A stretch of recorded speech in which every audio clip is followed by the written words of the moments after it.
Chapter 907. In the end, he mustered up his courage and interrupted the warm and beautiful atmosphere in the car. Eldest young master, Shinyu arrived in Ing City 20 minutes ago. He should be on his way to Wang Fuhai's house now. Shinja's expression did not change much. His tone was extremely calm. Let him go. It was just a few simple words, but Liang Yu could tell that he had a card up his sleeve. It seemed that everything was already under his control. Strategizing, deciding victory from 1,000 miles away. No wonder he was the big boss that he respected the most. Shinja sent Jiyuchi to the entrance of the Ji family's house. After the two hugged and said goodbye, Jiyuchi watched his car drive onto the road. She hummed a little tune and walked into the house with relaxed steps. She thought that Chen Tingfang and her father's divorce was settled, and she would never have to see Chen Tingfang again. She did not expect that the person sitting upright on the sofa was the person she did not want to see. Oh, Yuchi is back. Was it fun going out with your boyfriend? Was that woman with a kind smile really the Chen Tingfang who had fought with her father for the family property until her face turned red? What on earth had happened during the week she had been traveling?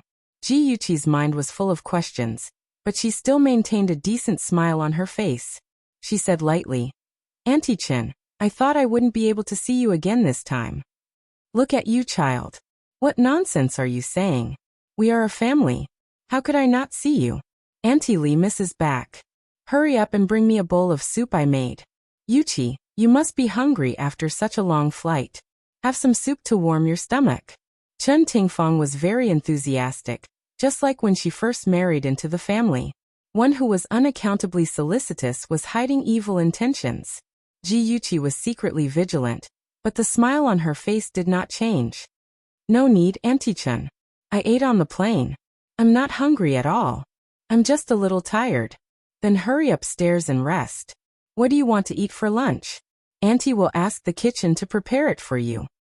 "Everything is fine. I'm not picky. Auntie, I'll go upstairs first." Ji Yuchi took a shower, changed her clothes, and lay on the comfortable fabric sofa in the bedroom. While wiping her wet hair with a towel, she dialed Ji Yunhan's number. At this time, he should have finished school. "Hello, sister, you're back?" The young man's excited voice was transmitted to her ear through the phone. She smiled and said, "Yes, I'm back. Did you miss me?" I don't want to. You and Shinja ran out to play, and left me alone at home. I'm bored to death. You're too disloyal." You're not convinced? If you're not convinced, come and bite me." Ji Yuchi bickered with him for a while and started to talk business. "Ahan, what's going on with Chen Tingfang? Why is she still living at home?" Ji Yunhan sighed like an old man. "Don't mention it. Dad said that he can't get a divorce for the time being. The two scourges, Chen Tingfang and Yi Zissou, have to continue living in our house." "What happened?" "On the third day after you left, Chen Tingfang's cousin Lu Jianfeng suddenly came to visit. He chatted with Dad in the study for the whole afternoon. I don't know what they talked about, but that night, Dad told me that he won't get a divorce for the time being. I asked him why, but he refused to tell me. I'm guessing that Lu Jianfeng must have threatened Dad." Ji Yuchi frowned. Ahan's words made sense. Dad's change of heart must have had something to do with Lu Jianfeng. "Sis, there's one more thing. After Lu Jianfeng came to visit our house, Chen Tingfang and Yi Zissou made up. Also, Yi Zissou stopped going to nightclubs and went back to being the innocent little white flower she used to be."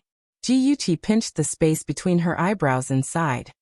"It seems that a lot of things have happened while I was away. One last thing, sis. Brother Tang came to look for you." Brother Tang was referring to Tang Feng. Ever since Ji Yuchi rejected his proposal, the two of them had not contacted each other. She did not expect him to come to her house to look for her.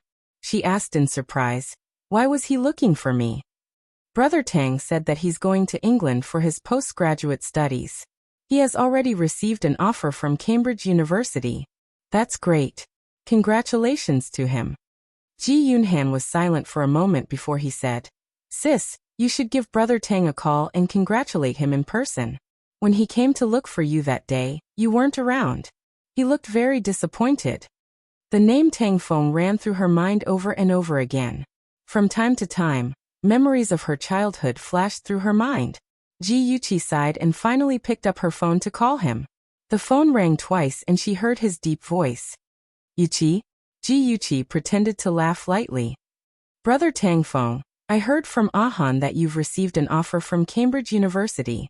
Congratulations. The person on the other end of the phone was silent for a long time before he slowly said, Thank you. Ji Yuchi scratched the back of the sofa with her fingers and smiled sweetly. Brother Tangfeng, how are Grandpa and Grandma Tang? I brought them gifts from abroad. I'll bring them to them tomorrow. Is it convenient? Yes, it's convenient for you to come over whenever you want. After learning that he had been accepted, Tangfeng had a lot to say to Yuchi.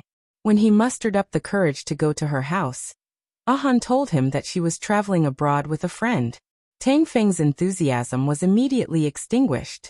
He thought that she was in love. The so-called friend must be her boyfriend.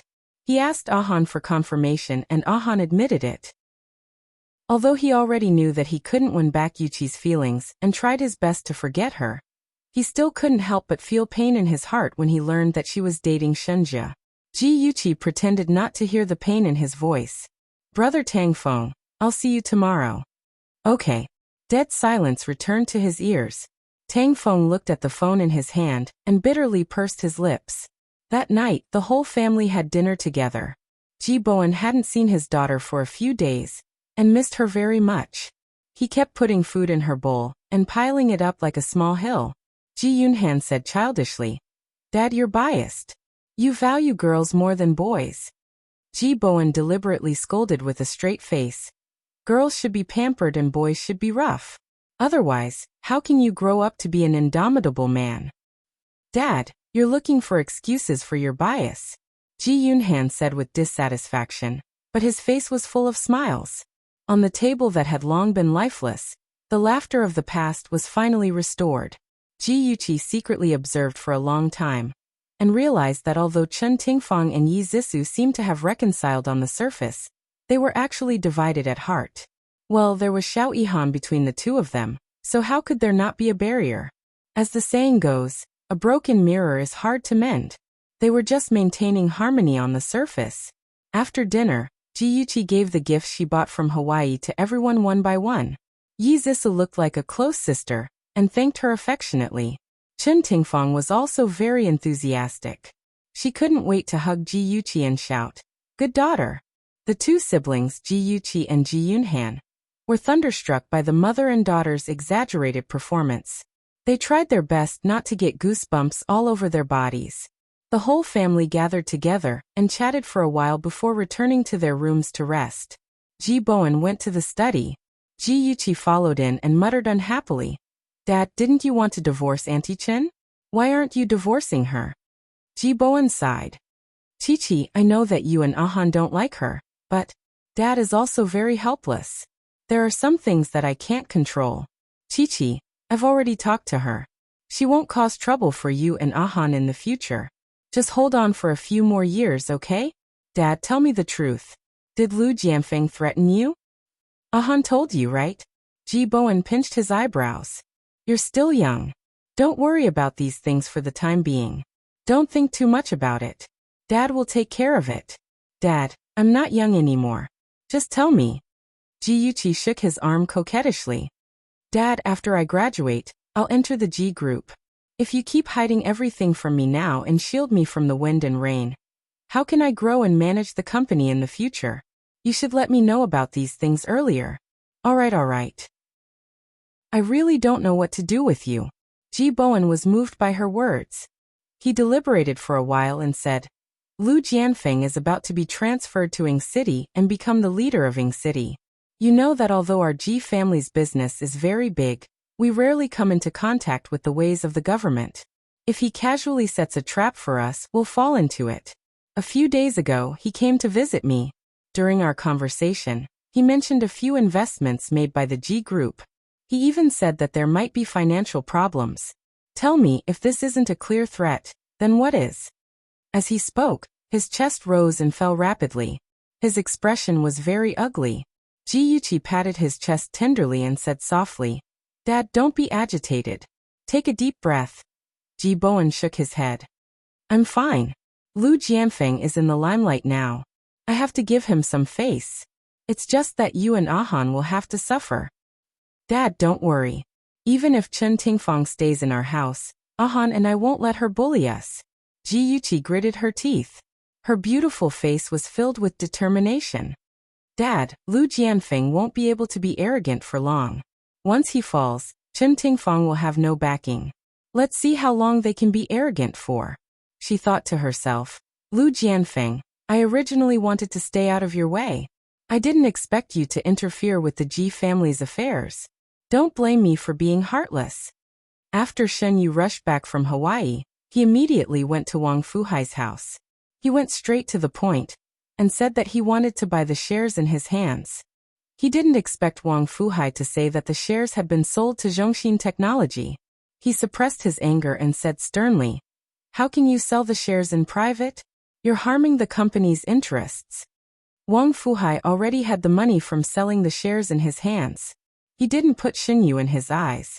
He sneered, "Second young master Shen, it's because I have someone like you as the CEO that I have to plan for my own future. Do you want me to wait for you to squander the Shen family group before I think for myself? Humph, before you accuse others, please consider your own weight. Do you really think you're the owner of the Shen family group?" Xinyu was furious. In the past, when the board of directors convened, there were indeed many directors who didn't give him face and found fault with him. However, no one dared to be so explicit. He couldn't stand being insulted like this. He stood up and glared at Wang Fuhai. "Wang Fuhai, don't be complacent. I'll make you pay for today's actions." Wang Fuhai also stood up. Although he didn't have the advantage in height, his aura didn't lose to the young man. He said coldly and arrogantly, "What other abilities do you have? Use them all. Are you going to send someone to break my car, create a car accident, or kidnap my child?" At that time, in order to stop Wang Fuhai from selling the shares, Xinyu specifically told his assistant to delay the time no matter what means he used. The assistant was also from the underground organization. The method he came up with was also quite bad. First, he asked someone to break Wang Fuhai's car so that he couldn't go out. Then he asked someone to create a small car accident to hurt Wang Fuhai, so that he couldn't negotiate with the people of Zhongxin Technology on schedule. But Shenyu's assistant never thought that Shenjia had already sent people to secretly protect Wang Fuhai and resolved all the crises. At the same time, he also let Wang Fuhai see Shenyu's despicable character. That's why Wang Fuhai hated Xinyu so much and said those mocking words. Xinyu was blocked by Wang Fuhai's words. His cold aura instantly dissipated by half. He stared at Wang Fuhai expressionlessly and coldly said, "I'll let you know my methods." Wang Fuhai sneered, "If you have any methods, just use them. However, Xinyu, I want to remind you, don't go too far. As the saying goes, leave a line for everything so that we can meet in the future. Maybe you, the second young master Shin, will beg me, so why be so aggressive?" Xinyu coldly snorted, "Good, very good. Let's see who will beg who in the future." Wang Fuhai relied on foreign trade to make a fortune. He has a lot of connections overseas. But compared to Xinyu, he can only be regarded as a small child. Xinyu has a friendship with the international hacker Great White Shark, and Great White Shark has a lot of underground organizations. So indirectly, Xinyu also has some connections with the underground organizations. If he wanted to quietly destroy Wang Fuhai's overseas business, it would not be difficult. However, he never expected that Wang Fuhai would change into the vice chairman of Zhongxin Technology and become his real opponent in name. Zhongxin Technology, Chairman and President Office. Wang Fuhai symbolically knocked on the door and walked into the office. Looking at the young man sitting on the chair, he smiled and said, "Mr. Shen, I'm here to report." "Uncle Wang, aren't you making fun of me? Just call me by my name in the future." Shen just stood up to greet him. On his usually cold and handsome face, a faint smile appeared. His tone was sincere. "Uncle Wang, thank you for supporting me. Why are you so polite? I was also entrusted by your grandfather." Wang Fuhai's chubby body leaned on the back of the chair. His face showed a kind smile. "I'm really very happy to see you grow up." Awesome novel Songshu 566. Chapter 908. Wang Fuhai is actually the son of Shenjia's grandfather, Qin Tianyou's good friend. He grew up with Shenjia's mother, Qin Yuelan. After Qin Yuelan passed away, Qin Tianyou asked him to take care of Shenjia. That's why Wang Fuhai bought a large amount of Shen Group shares and eventually became one of the most important directors. Before Shenjia returned to China, he had quietly established Zhongxin Technology with Wang Fuhai's help. The development of Zhongxin Technology is also due to his contribution. After Shenjia returned to China, he encountered a lot of pressure when he first entered the Shen Group. It was also Wang Fuhai who secretly helped him. But now, Shenjia has the strength to compete with the Shen Group. Therefore, Wang Fuhai retired and transferred 10% of his shares to Zhongxin Technology and became the vice chairman of Zhongxin Technology. Shenjia was grateful for what he had done and sincerely said, "Uncle Wang, if it wasn't for your support, I wouldn't have grown so quickly. In the future, as long as I, Shenjia, am around, Zhongxin Technology will definitely not treat you unfairly." The child in front of him grew up from an autistic child to today's all-powerful and independent company's person in charge. Wang Fuhai could understand the sadness in his heart. He couldn't help but feel a lump in his throat and scolded with a smile. "Brat, why are you talking about this? If your mother saw you like this, she would be so happy that she would cry." "Uncle Wang, you seem to be crying." Shenjia made a rare joke. "How could I? My eyes are filled with sand." Okay, let's not talk about this anymore. Tell me, what's your next plan?" While the atmosphere here was warm, the Shen family's study room was shrouded in a gloomy atmosphere.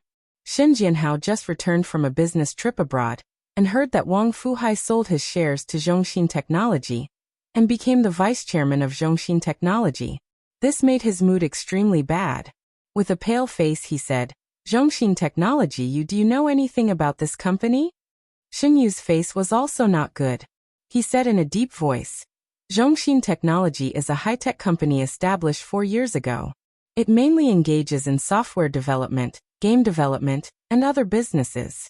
2 years ago, it began to expand into real estate, tourism, and other industries. It's now a strong competitor of the Shen Group." "Who's in charge of the company?" "The chairman and CEO of Zhongxin Technology. It's said that he's a foreigner and has never shown his face." "It said?" Shen Jianhao's temper was very bad. He couldn't help but vent his anger. "Don't you have a lot of connections? Why can't you find out anything about this?" "Dad, the other party's background is not small. How can we find out everything just like that? I feel that the most important thing right now isn't to find out who is responsible, but to stabilize the hearts of the people. There are a few old men on the board who have a good relationship with Wang Fuhai, and we have to prevent them from rebelling. In addition, when the news of high-tech acquiring 10% of the Shen family shares is announced, it will definitely cause a certain amount of panic. We need to prepare for it in advance. At this point, complaining wouldn't solve anything." Shen Jianhao also calmed down and discussed with Qin Yu how to deal with this. 2 days later, the news of Zhongxin Technology Company's intention to acquire the Shen's Group was spread. Most people laughed it off. What was Zhongxin Technology Company? A company that had not even been established for 4 years. How could they acquire the largest corporation in Ning City, the Shen's Group? Stop joking around. The Shen Corporation did not take this rumor seriously at all. They continued to do what they were supposed to do. The previously low-key president, Shen Yu, gradually became high-profile. He began to accept media interviews and frequently appeared at charity events. He told everyone with practical actions that the Shen Corporation was very stable and would not be affected by the acquisition storm. However, the board of directors did not think so. More than half of the directors requested for a board meeting to have Shen Yu explain the acquisition of shares by Zhongxin Technology Company. The few directors who were close to Wang Fuhai severely criticized Shen Yu for not fulfilling his duties as the president. They felt that he was not a qualified manager.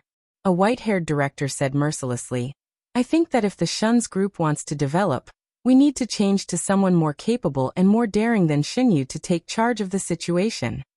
Shen Yu's face was gloomy. "Director Zhang, if you feel that I am not suitable for the position of president, then who do you think is more suitable?" Director Zhang said expressionlessly. I think Shinja is more suitable. Although his experience in the Shun's group is not as good as yours, from the few things he has done after entering the Shun's group, we can see that he is more daring than you. The president is the executive of a company. He must be farsighted and have the ability to strategize. We have all seen last year's financial report. Since Shinja returned to the country, the company's operations have become more efficient. Moreover, the company's net profit has increased by 20%. This is the total increase of the company's profits in the 3 years that you have led the company. His words were powerful and resonant, and the large conference room immediately became silent. After nearly 10 seconds of silence, someone finally spoke up for Xinyu. Director Zhang, it seems that you've gone a bit too far. Shinja is only the vice president. Many of the things he did were done with Xinyu's approval. At the end of the day, it's still Xinyu's outstanding vision and tolerance. An excellent leader not only needs to be farsighted, but also needs to know how to use people. Director Zhang retorted. Know how to use people?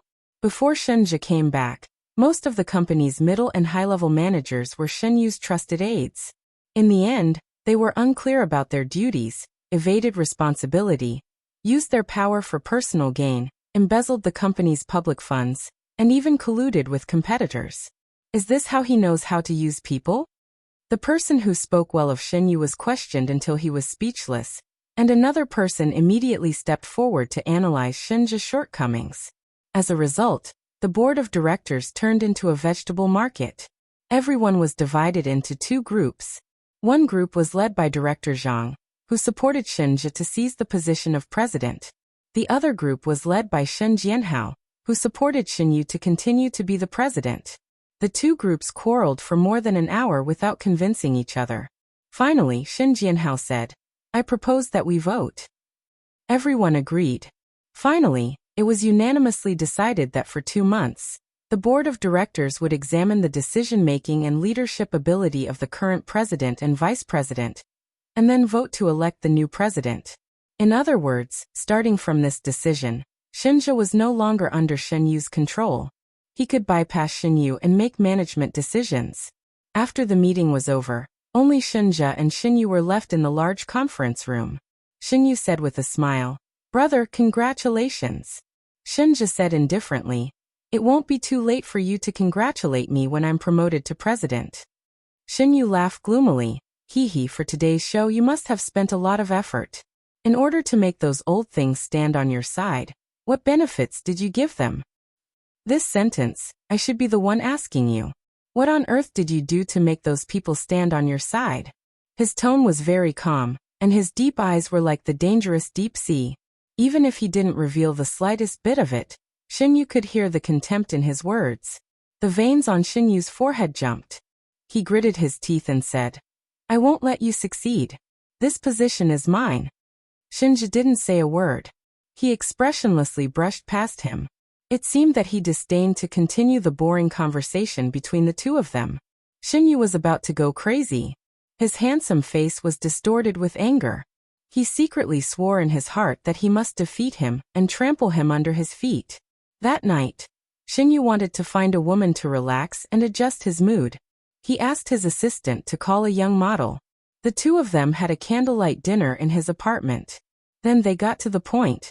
The young model skillfully teased him, but he didn't have the slightest reaction. The young model tried her best to serve him, but he still didn't respond. Xinyu flew into a rage out of humiliation and pushed the young model away. Go away, I'm not in the mood tonight. The young model aggrievedly got up from the ground and put on her clothes.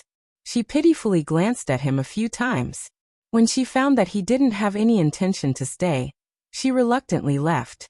Xinyu angrily threw the vase to the ground. He firmly refused to accept the fact that he couldn't. He thought that the young model wasn't good enough and didn't arouse his interest. So he didn't give up. He called the hottest and most skilled female companion. The female companion was wearing a sexy halter dress. Her chest squeezed out a deep ravine. She swayed her waist and buttocks. With a seductive look in her eyes, she kept sending electricity to him. Her hands were wandering around the sensitive areas of his body. Damn it, there was still no reaction. Xinyu violently shook off his female companion. Go away, I don't need you. The female companion coquettishly stomped her feet, hugged her clothes and ran away. But in her heart, she was thinking, could it be that second young master Shin couldn't? It seemed that she would have to find another financial backer in the future. After all, who would be willing to serve a waste? The other sisters still didn't know about this. She had to tell them not to dream of marrying into the Shin family. Xinyu's private life was chaotic. Many of his women knew about the existence of other people. Some of them even established friendships. So, the news that second young master Shun's masculinity was no longer as strong as it had grown wings, and quickly spread throughout that circle. Of course, Ji Yuqi's credit was also indispensable. Hey, I heard that the CEO of Shin Group can't do it anymore. Didn't they say that his golden gun won't fall 7 times a night? That was in the past. Now he can't do it anymore. I think it's because he played with too many women. Isn't it just as long as you work hard, an iron pestle can be ground into a needle? Ha ha ha. Later, the conversation between these women was overheard by the men. From time to time, the playboy who had dealings with Shen Yu would come in front of him and stare at a certain part of his body with ill intentions. He laughed evilly and said, Second young master Shen, I heard that you can't do it anymore? Do you want me to introduce a doctor to you? A man's dignity was insulted. Shin Yu was so angry that his face turned green. He gritted his teeth and said, Who told you? Now that everyone has spread the news, the women in the circle don't dare to look for you to play. Shin Yu almost crushed the wine glass. Only 2 people knew about that matter. It must have been those 2 bitches who spread the news. As a result, those 2 pitiful women quickly suffered Shin Yu's revenge. One was kicked out of the modeling circle and couldn't even find a job. The other, after being raped by a hooligan, had her face scratched. Unless she had plastic surgery, no one would be willing to support her in the future. Shin Yu didn't know what happened to his body. He was worried that his medical treatment in the country would be discovered, so he specially made a trip to the United States and went to the most famous expert for a checkup. The expert said that his body was normal. Perhaps it was because of a psychological problem that caused his impotence. Shin Yu suddenly remembered that ever since he kissed Junko and caused an allergic reaction, his body began to become abnormal. It must be at that time that caused a psychological shadow. Damn it, it was all Junko's fault. He must find that bitch and make her live a life worse than death. Beauty novel Hongcha 866. Chapter 909. The experts also said that psychological problems were caused by psychological problems and needed to be treated from a psychological perspective. Simple drug treatment was useless. Shin Yu couldn't stay in America for a long time, so he could only return to China for psychological treatment. He specially signed a confidentiality agreement with the psychiatrist to prevent him from revealing his condition. After a month of treatment, he finally recovered. He credited all of this to the psychiatrist and was completely unaware that Lan Shui had drugged him. Once the effects of the drug wore off, he would naturally regain his masculinity. The Tang family had a glass greenhouse that covered an area of a few hundred square meters. Even though it was winter, the greenhouse was as warm as spring. Today the weather was very good. Soft rays of light shone in the greenhouse and various flowers bloomed quietly under the sun. The air was filled with a strong fragrance. A tree covered with wisteria and a few rattan chairs were placed under the tree. Ji Yuqi and Tang Feng sat under the wisteria. The warm sunlight shone through the gaps and mottled light sparkled on their bodies. The quiet time pulled open the memories in the depths of their minds. Tang Feng looked at the woman opposite him. She was very beautiful and squinted her eyes slightly as if she was enjoying this beautiful afternoon. The corners of his lips curled up slightly. Yuqi, do you remember when you were 5 years old? You planted an epiphyllum in this greenhouse? Ji Yuqi recalled the past and felt a little disappointed. She laughed softly and said, I remember. At that time, I was in a daze and stayed by the epiphyllum every night, waiting for it to bloom. Yeah, I stayed up until 11 o'clock and refused to sleep. I was so sleepy that I couldn't even open my eyes, but I still held my little face and waited bitterly. Tang Feng's handsome face showed a touch of helplessness, but his tone was full of affection. You've been very stubborn since you were young, but you listened to me very well. The adults tried all kinds of methods but couldn't coax you to go back to sleep. Jiyuchi winked playfully and interrupted him. As long as you lied to me that if I didn't sleep, my nose would grow longer, I would go upstairs with you to sleep with Gigai. So Brother Tangfeng, you always bullied me when we were young. The woman in front of him was smiling like a flower. Unconsciously, her face overlapped with the cute little girl in his memory. Tang Feng's throat tightened and his eyes became dry. He really wanted to say, Yuchi, do you know that I've decided to marry you since I was 8 years old? Life is hard to predict, but we walk further and further apart. It was me who threw you into the memories of time. In the end, he lowered his eyes to hide the tears in his eyes and said gently, Yuchi, if I could start my life over again, I wouldn't bully you anymore. It's your turn to bully me. The sun shone on his body, but there was no warmth. She only felt cold. Her lips quivered as if she wanted to say something, but in the end, she did not say anything. She pretended to smile and said, Brother Tangfeng, wait for me. When Tangfeng raised his head, he only saw her pretty back running into the depths of the greenhouse. He took a sip of the black coffee in his cup. It was very bitter, just like his mood at the moment. A bouquet of pure white lilies of the valley appeared in front of him. She had a sweet smile on her beautiful face, and her eyes were curved into beautiful crescents. Brother Tangfeng, this is for you.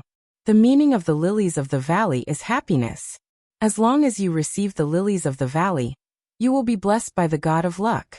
The lilies of the valley were as white as jade, fresh and elegant. They only waited for the person who cared the most. Only the person who loved them the most could hear the sound of their knocking in the wind. In order to obtain true love, they waited for their own spring to come in the lonely valley. It's very beautiful, thank you. The corners of Tang Feng's lips curved. His slender fingers took the small bouquet of lilies of the valley. He was waiting for love and a new beginning. Since she wanted him to be like this, he would follow her heart. Who asked him to bully her for so many years? It was time for him to pay her back. The trip to the Tang family was quite pleasant. Although the elders of the Tang family felt that it was a pity that Jiyuchi could not be the daughter-in-law of the Tang family, they had all watched her grow up and sincerely wanted her to be happy. Therefore, they did not blame her. Instead, they suggested that she should be recognized as their goddaughter and treat the Tang family as her second maternal family. The Tang family and the Ji family had been friends for generations. Ji Bowen also agreed with the Tang family's suggestion. Therefore, the two families hit it off. On New Year's Day, the Tang family held a banquet and publicly announced that they would recognize Yuchi as their goddaughter. Ji Yuchi stood between Father Tang and Mother Tang and politely greeted the guests. Tang Feng held a wine glass and followed beside them. Occasionally, he would glance at Yuchi's sweet smile. However, his heart was filled with mixed feelings. Sister. Yuchi had really become his sister. Those thoughts should be completely cut off. Just like Ling Lan, he would wait for his happiness. Sister Chi-Chi, you look so beautiful tonight. Yi Zissou held a glass of red wine in her hand and walked slowly to Jiyuchi. Jiyuchi smiled. Thank you. Yi Zissou looked at her expectantly. Sister Chi-Chi, can I talk to you alone? Sure. Wait for me at the balcony. Jiyuchi turned around and said something to Father and Mother Tang. Then she walked through the crowd and found Yi Zissou waiting by the balcony. Yi Zissou leaned against the railing and looked at the bright stars in the night sky. She smiled. Sister Chi-Chi, look at those stars. They're so beautiful. I still remember when Mom and I first came to the Ji family and saw you for the first time. You were as dazzling as the stars. I was very envious of you. Was she reminiscing about the past? The corners of Ji Yuchi's lips curled up as she said gently. At that time, you were like a pure white rose. I also liked you very much. Yi Zissou's eyes gradually turned red and her voice was dry. I'm sorry, Sister Chi-Chi. I know I've done a lot of things to let you down. I really want to repent. Can you give me a chance? Okay. Yi Zissou hadn't expected her to agree so easily. She stared at her with wide eyes and saw her smile as bright as the sun. Zissou, do you believe that no matter what you do to hurt me, I'll treat you as my sister? Yi Zissou wanted to shake her head, but she felt that it was inappropriate and nodded stiffly. Ji Yuqi's smile deepened, and there was a strange look in her eyes. Since you believe me, why can't I believe you? Let's be a pair of loving sisters. She stretched out her right hand and firmly held it in front of Yi Zissou under the bright lights. Yi Zissou stared at that fair and beautiful hand, as if she was looking at a poisonous snake. Her fingers trembled, and she finally reached out and slowly held it. In the misty night, the two of them looked at each other and smiled. However, perhaps only they knew what each of them was thinking. Ji Yuqi leaned against the railing, gazing into the distance at the dazzling lights in the hall. Suddenly, she heard a familiar magnetic voice. Since you hate her, why do you still want to make peace with her? Shenja walked over under the starlight. His face was handsome, and his eyes were sparkling. She was the only one who was lucky enough to see the warmth in his eyes. Knowing that he had heard her conversation with Yi Zissou, she smiled and leaned towards him out of habit. She held his hand tightly and said slowly, Yi Zissou wants to make peace with me, so she must be up to something. Then I'll go along with her wishes, and see what she wants to do. His slender fingers stroked her delicate earlobes. You're always right. She smiled. That's because you indulge me. You. His tone was helpless, and his eyes were full of affection. Under the dim light, the two figures overlapped each other. What an enviable couple. Tang Feng stood on the high steps and slowly drank the bitter liquid in the glass. Ever since that night, Yi Zissou had returned to her former image of a well-behaved little sister. She called out Sister Chi-Chi all day long. She wanted to go to school with her, and she wanted to sit with her in class. Even when Ji Yuqi went out to play with her classmates, she wanted to interfere. Lin Yushi couldn't stand it and complained to Ji Yuqi in private. What's wrong with that Yi Zissou? Why is she pestering you every day? Ji Yuqi smiled and said, she's so enthusiastic, so there must be something wrong. I'm just waiting for her to show her tail.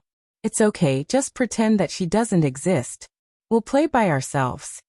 After a few times, Yi Zissou found that Ji Yuqi's attitude towards her had improved a lot. She thought that she had broken through her defenses bit by bit. Slowly, she began to carry out the second step of her plan. To take the initiative to ask her out to play. The first time. Sister Chi-Chi, a famous French painter, is holding an art exhibition at the art gallery this weekend. I know you like painting very much. Let's go to the art exhibition together, okay? I really want to go, but I've already made an appointment with Yushi to go hiking this weekend. I'm sorry, Zissou. It's okay. I'll go to the art exhibition alone. The second time. Sister Chi-Chi, my friend gave me 2 tickets to the play. Let's go watch the play together, okay? When? Saturday night. Are you free? I'm sorry. I've made an appointment with my friend for dinner on Saturday night. Let's go together next time if there's a chance.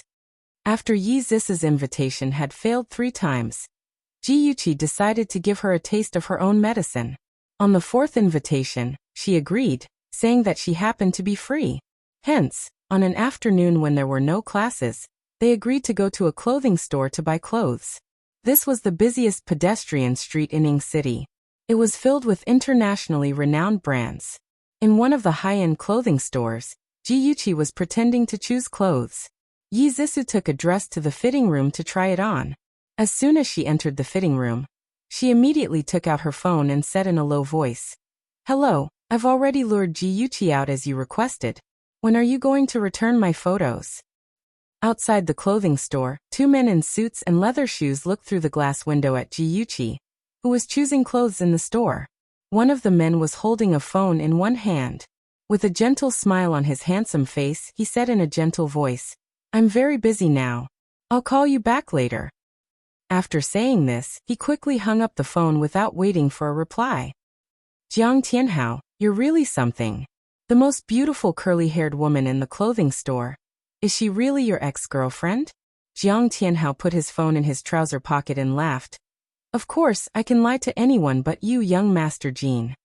Jiang Tianhao's company had racked their brains in order to get the bid for the government project. By chance, Jiang Tianhao had met this young Master Jean. His full name was Jean Mingyao, and he was the son of the current second-in-command of Ing City. His father happened to be in charge of this bid. Therefore Jiang Tianhao planned to win over Jin Mingyao at all costs. As long as he could bribe Jin Mingyao's father through Jin Mingyao, then this bid would belong to his company. At that time, Jiang Tianhao would be the company's hero. Would he still have to worry that the company wouldn't give him a promotion? Jin Mingyao had a handsome appearance, and the suit he was wearing was also expensive. However, this guy was a real beast in human clothing. He liked to play with women the most, and the ones he played with were not prostitutes, but women from good families or married women. In his words, he would feel the pleasure of conquering those decent and virtuous married women lying under his body. He stared at Ji Yuqi's figure with a burning gaze and smiled evilly. That ex-girlfriend of yours, is she really still a virgin? Of course. Don't look at her appearance. She's the hot and sexy type. In fact, her personality is very conservative. We dated for half a year, but we only held hands. She didn't even let me kiss her. Jiang Tianhao knew what to say to please Jin Mingyao. Sure enough, Jin Mingyao's smile became even brighter. This kind of pure little woman, conquering her will be even more enjoyable. He touched his chin and saw Yi Zissou walking out of the changing room. Her pure face made his eyes light up. He smiled and said, "Who's that woman? She's quite beautiful." Ad Hongcha 866. Chapter 9-10. Jin Mingyao didn't have much ability and was full of cunning thoughts. His whole heart was on how to chase women, and he didn't pay attention to the gossip news. Therefore, he didn't know that Jiang Tianhao and Yi Zissou were once husband and wife. Jiang Tianhao smiled and said, "That woman is my ex-girlfriend's sister. We are not related by blood." Sisters. Hee, it's not bad to have two together. Jin Mingyao laughed evilly. Jiang Tianhao also had the same intention, and complimented him with a few words. It was nothing more than euphemistically praising him for being strong and healthy, and having a golden gun that won't fall. Jin Mingyao smiled from ear to ear. As a man, he liked to be praised for his ability to be better than others in that aspect. Jin Mingyao smiled and patted him on the shoulder. "Tianhao, don't worry. As long as I get those two beauties, I will definitely help you with the project." Jiang Tianhao's eyes lit up and smiled. "Thank you, young Master Jin." Well said, well said. The two men were talking about a dirty deal on the street outside the clothing store. Inside the clothing store, Ji Yuqi had long noticed that there was a pair of eyes watching her. She pretended not to notice and continued to choose clothes. She picked up a piece of clothing and pretended to measure it on her body. Her eyes quickly glanced outside the store.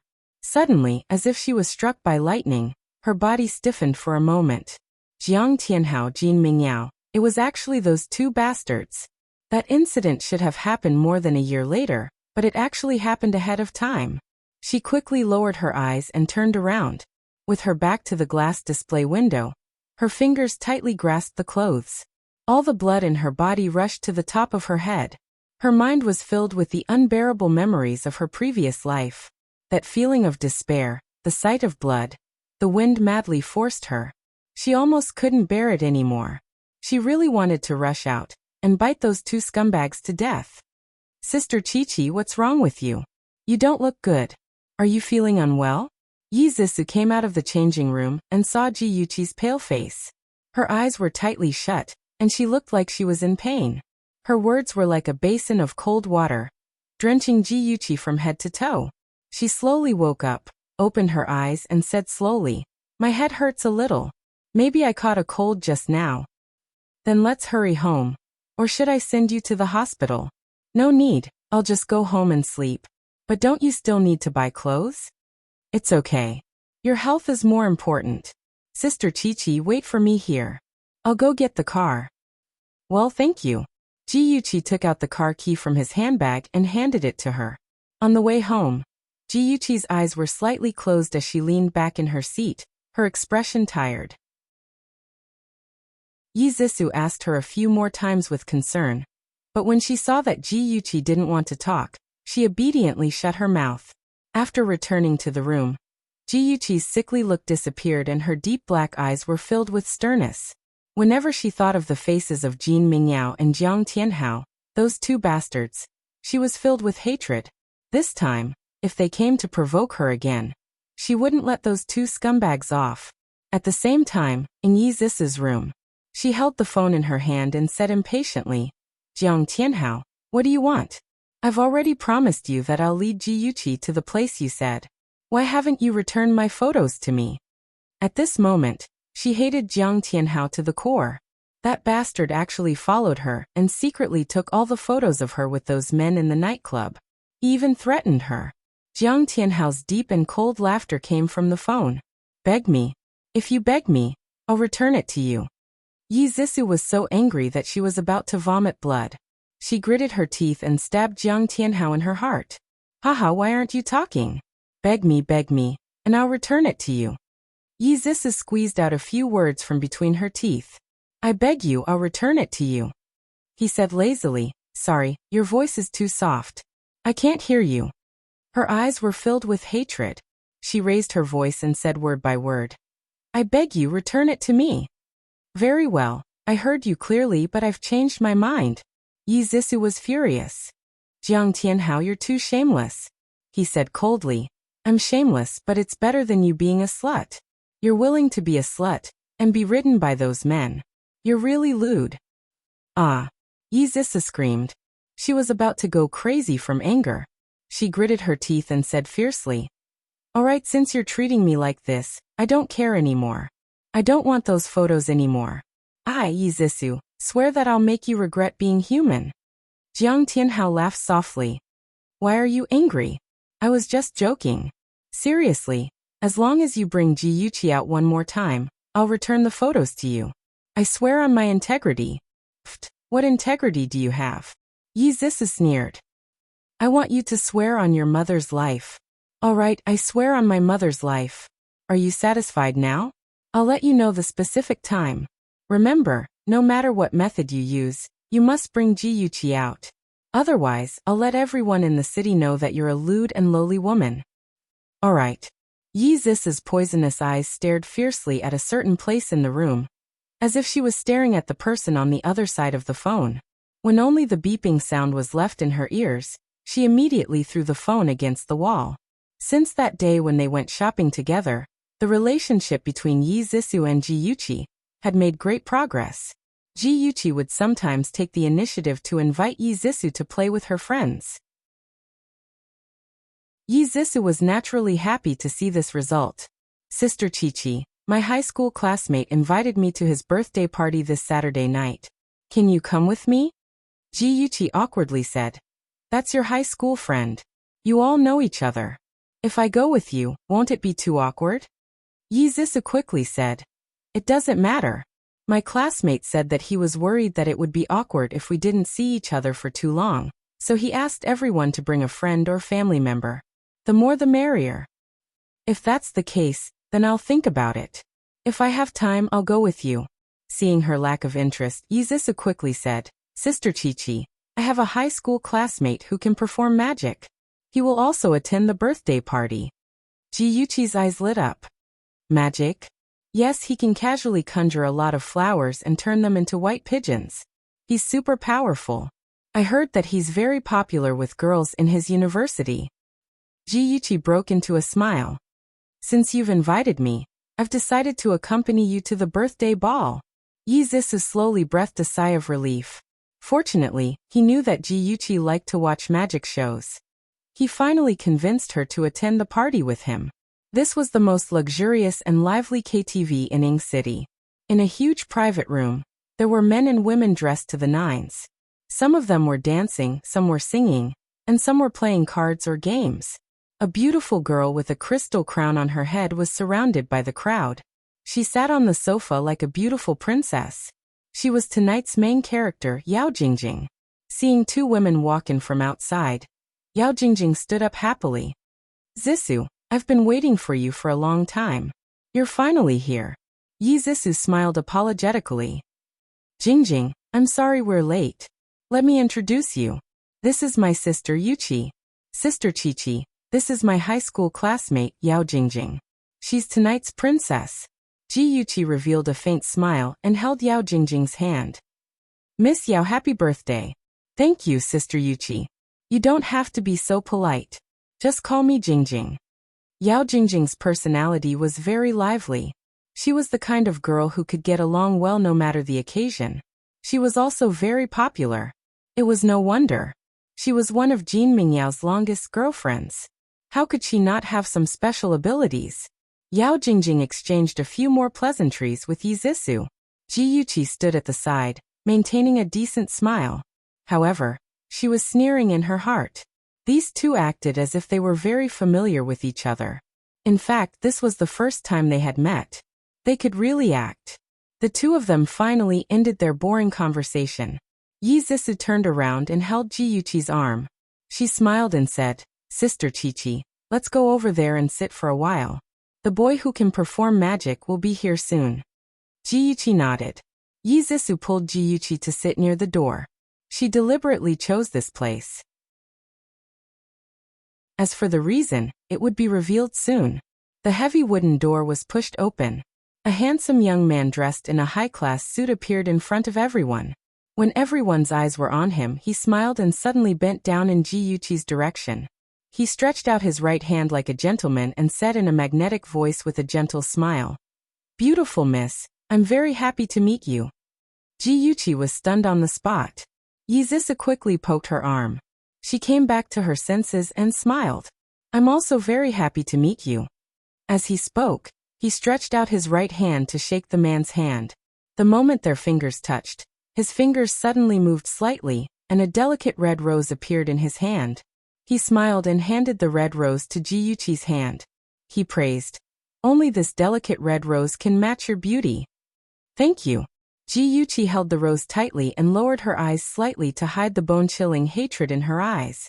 Whether it was in her previous life or this life, Jin Mingyao's method of picking up girls was the same. Even his lines were exactly the same. Yi Zissou thought that she was shy, so she moved closer to her ear and whispered, "This is the classmate I told you about, the one who can perform magic. Isn't she interesting?" Ji Yuqi nodded gently. "Yes. Yao, why are you so late? Everyone is waiting for you." Yao Jingjing was like a butterfly that flew quickly to Jin Mingyao's side. As she spoke, her tone was intimate, but her actions were very polite. She kept a step away from Jin Mingyao as if she were an ordinary friend. Beauty novel Songshu 566. Chapter 911. If it weren't for Ji Yuqi's investigation, she wouldn't have been able to tell that they were lovers. Yao Jingjing politely introduced them to Jin Mingyao. "Yao, this is Sister Yuqi. Sister Yuqi, this is our former class monitor. We all call him Yao." Jin Mingyao smiled like a gentleman. "Yuqi, it's a beautiful name. It suits you very well." Ji Yuqi rubbed the rose in her hand and smiled. "Thank you. You seem to be very good at performing magic." He raised his eyebrows. "If you like magic, I can perform it for you." "Okay, I love watching magic shows." Jin Mingyao raised his eyebrows and smiled. He waved his hand in the air and a beautiful lily appeared in his empty hand. He gave the lily to Yi Zissou. "A pure and quiet lily. It suits you best." Yi Zissou smiled shyly and took the lily. Jin Mingyao's movements were very fast. One could only see his hands waving in the air. Flowers of different types and colors flew in his hands, disappearing and reappearing in a different color. Everyone watched with great interest. Even the couples who were dancing couldn't help but stop and admire in a daze. In the end, all the flowers turned into petals and a colorful rain of petals fell from the sky. He put his hand on his chest and bowed to everyone present like a gentleman. Yi Zissou was the first to applaud. Ji Yuqi followed suit. Then the applause was like thunder. "That's great. It's the first time I've seen such a wonderful performance. Sister Qiqi, it's wonderful, isn't it?" Yi Zissou stared at Jin Mingyao with shining eyes. The corners of Ji Yuqi's lips curled up as she praised, "That's right, very good." Jin Mingyao watched with satisfaction as Ji Yuqi and Yi Zissou became infatuated with his wonderful performance. He gracefully walked up to Ji Yuqi and extended his right hand in a gentlemanly manner. With a charming smile he said, "Beautiful Miss Yuqi, may I invite you to dance?" Ji Yuqi put her hand in his palm. "It's my pleasure." Romantic music flowed slowly under the blurred lights. The men and women on the dance floor danced. Jin Mingyao put his hand on her waist. Feeling her slender waist under his palm, his heart surged. He couldn't wait to drag her onto the bed. However, now wasn't the time. As a qualified beast in human clothing, he had to capture her heart first and then dominate her. The atmosphere of the ball was very lively, and the young men and women were all having a crazy time. Regardless of whether they knew each other or not, they all raised their glasses and tried to persuade each other to drink. Ji Yuqi drank one glass of beer after another with the wild crowd. Yi Zisu knew that this ball was a trap to help Jin Mingyao capture Ji Yuqi. At first, she was vigilant and worried that she would be dragged into the water. But later she played too much. When Yao Jingjing toasted her, she couldn't help but drink 2 glasses. Soon Ji Yuqi was drunk. She leaned weakly on the sofa and stared at the dancing men and women on the dance floor with drunken eyes. She giggled. Yuqi, what are you laughing at? Jin Mingyao had been paying attention to her. When he found that she was drunk, he immediately sat beside her quietly. Ji Yuqi tilted her head and looked at him. Her beautiful phoenix eyes were slightly narrowed. She looked confused. Who are you? Jin Mingyao smiled helplessly. I'm your friend Yao. She frowned and thought. After a while, she suddenly grinned. Fresh flowers, so many fresh flowers. She was so charming that Jin Mingyao couldn't help but reach out and gently caress her cheek. He whispered, that's right, fresh flowers. I can conjure more fresh flowers. Come with me. I'll conjure fresh flowers for you to see. She suddenly shook off his hand. She puffed up her cheeks and said angrily, no, I want Zisu. I want to go home. She staggered to her feet and shouted, Zisu, where are you? At this time, Yi Zisu was dancing with a handsome man. When she heard Ji Yuqi's voice, she looked over and saw Jin Mingyao pestering Ji Yuqi. She hurriedly pushed away her dance partner and rushed over. She asked with concern, Ji Yuqi Jia, are you drunk? Hee, I'm not drunk. Ji Yuqi giggled foolishly. She pointed at her nose and said, you're Zisu. Let's go home. I want to go home. Okay. Let's go home. With so many people watching, Yi Zisu obviously couldn't push her into Jin Mingyao's arms. She supported her steadily. After saying goodbye to everyone, she helped Ji Yuqi out of the private room. After Yi Zisu helped Ji Yuqi into the car, she immediately leaned against the back of the seat and fell asleep. Yi Zisu tried to call her twice, but she didn't respond. The car sped all the way and finally stopped in front of a 5-star hotel. Yi Zisu glanced at Ji Yuqi, who was sleeping soundly in the front passenger seat. Her lips curled into a cold arc. She said coldly, Ji Yuqi, don't blame me. If you want to blame someone, blame Jiang Tianhao. If he didn't force me, I wouldn't have done this. The car stopped in the parking lot for a few minutes. A man dressed in black, wearing a hat and sunglasses, quickly walked over and knocked on the window. Yi Zisu pushed open the car door and looked at the man in front of her. She said, I've already brought Ji Yuqi here. Can you return the photo to me now? Jiang Tianhao pushed the sunglasses on his nose and said in a low voice, help me get her into the hotel room. Yi Zisu frowned in displeasure. You're a man. Can't you get her up there? I'm a man. I'm too eye-catching. Help me. Besides, the photo isn't on me. I put it in the hotel room. Yi Zisu had no choice but to help him get Ji Yuqi into the hotel room. After putting her on the bed, she turned around and said impatiently, can you give me the photo now? Jiang Tianhao chuckled. I put it in the drawer by the bed. Wait for me, I'll get it for you. He squatted down, took out a stack of photos from the drawer and handed them to Yi Zisu. These are all the photos. Yi Zisu was not in a hurry to take it, and asked with a dark face, there's also the memory card. Jiang Tianhao shook his head. TSK, don't tell me you still don't believe me? I've already destroyed the memory card, and all that's left are these photos. Yi Zisu sneered. I used to believe you, but you personally shattered my trust in you. Let me tell you, Jiang Tianhao, I'm not afraid of you hiding the photos. I've already recorded our entire conversation, and if you dare to go back on your word, I'll tell Ji Yuqi that you're the one who harmed her. Just wait for her and Shinja's revenge. Oh right, and Ji Bowen, he treasures his daughter so much, he definitely won't let you off either. All right, I'll remember it all. I'm not a fool. I won't take such a risk. These are really all the photos. Take them. Yi Zissou looked at him again, then took the photos. She stuffed the photos into her handbag, and just as she was about to turn around and leave, she felt a pain at the back of her head. Her vision went black, and she fell to the ground unconscious. Jiang Tianhao stood beside her, kicked her leg and sneered. Don't you like men? Tonight, I'll give you one. After confirming that she was unconscious, Jiang Tianhao picked her up from the ground and placed her on the bed. He looked at Ji Yuqi and Yi Zissou lying side by side, one delicate and beautiful, the other elegant. So what if he was powerful? It was still Gigai lying here. He raised his eyebrows proudly and muttered, a pair of beautiful sisters. Jin Mingyao, that bastard, he really took advantage of me. His gaze fell on Ji Yuqi's face again. Her cheeks were stained red from drunkenness, and her long eyelashes were like butterflies, resting quietly on her eyelids. She was so beautiful that it was intoxicating. He couldn't help but reach out, wanting to caress her cheek. When he was just a few centimeters away, she suddenly opened her eyes. Her gaze was as cold as ice, and her voice was extremely calm. Jiang Tianhao, we meet again. Jiang Tianhao was so shocked that he shrank back and quickly retracted his fingers. Before he could think of an excuse, Ji Yuqi suddenly gave him a strange smile. Then she quickly jumped up and struck his neck with her palm. This was what it meant to be the mantis stalking the cicada, unaware of the oriole behind.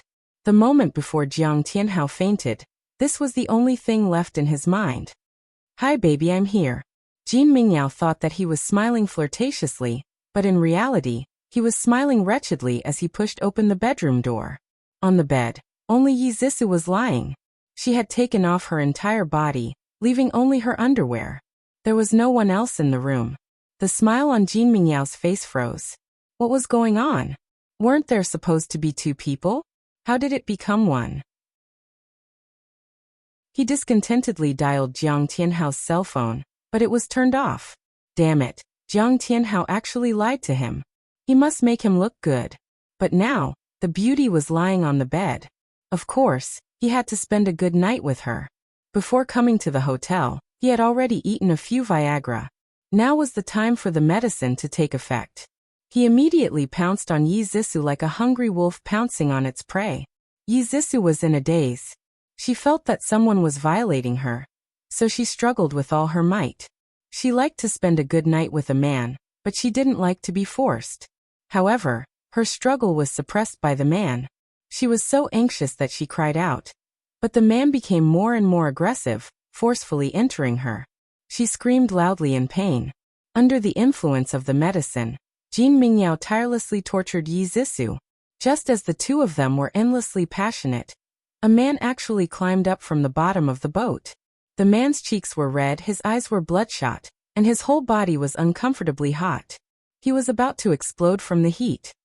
He quickly took off his clothes and threw himself on Jin Mingyao's back in a daze. Ah! A painful roar instantly echoed in the room, mixed with a sound that seemed to be both happy and painful. Jiang Tianhao, you bastard, get off of me. Jin Mingyao was in so much pain that he was about to die. He was a man, but he was actually being done by Jiang Tianhao, who was also a man. This kind of humiliation, this kind of pain, almost drove him crazy. Attention Hongcha 866.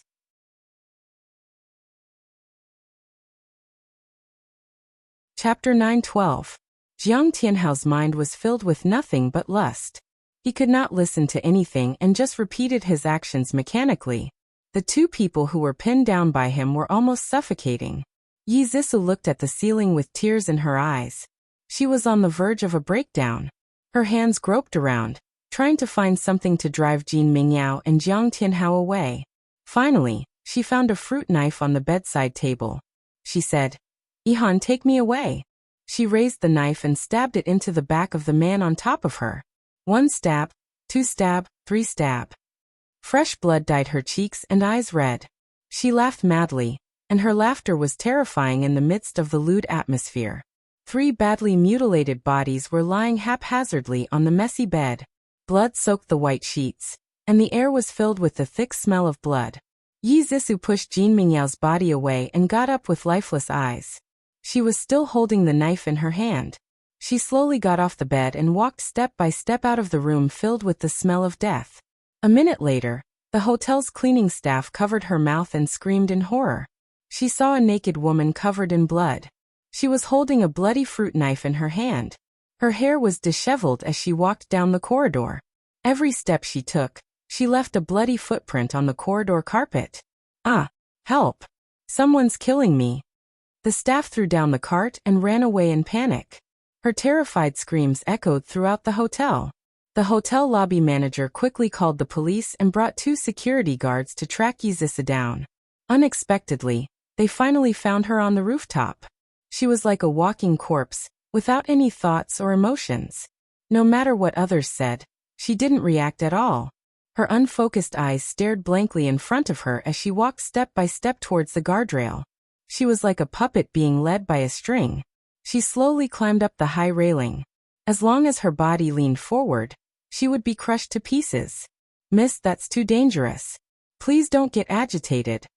The police rushed over and surrounded the hotel building. A few members of the team quickly climbed up to the roof and stood about 7 or 8 meters away from Yizisu, trying to persuade her to come down from the railing. Yizisu felt goosebumps all over her body. It was also at this moment that her dazed mind suddenly woke up. She shivered. She saw tall buildings and a bottomless abyss. Her nose smelled the thick smell of blood. She suddenly screamed in horror and threw away the dagger in her hand. Her other hand firmly grabbed the railing. She didn't want to die, she couldn't die. The policeman noticed the change in her mood and gently advised her. "You're still young, and you still have a long way to go. No matter what happens, you can always start over. Think about your family, they're all worried about you." Yes, she was still young. She still had a long way to go. She didn't want to ruin her life because of 2 scumbags. Her uncle was going to be a high-ranking official in Ing City. Even if she had to kill those scumbags, he would still save her. The cold wind continued to blow, and she was shivering from the cold. Suddenly, she burst into tears. Her cries were hysterical, and it was so desperate that it made people's expressions change. The police captain hurriedly gave a look, and a policewoman quietly went forward. She hugged her waist and carried her down from the railing. Then, a member of the team brought a blanket and wrapped Yizisa's body. Then a pair of handcuffs were placed on her wrists. The policewoman who saved her held her arm and said, "Miss, you're suspected of murder. Please come with us." In this murder case, one victim was dead and the other was injured. The deceased was Jin Mingyao. His father, Jin Yahui, was the second in command of Ing City. The seriously injured person was Jiang Tianhao. He was the ex-husband of the murderer. The murderer was the second miss of the Ji group. She also had an uncle who was a high-ranking official in Hancheng.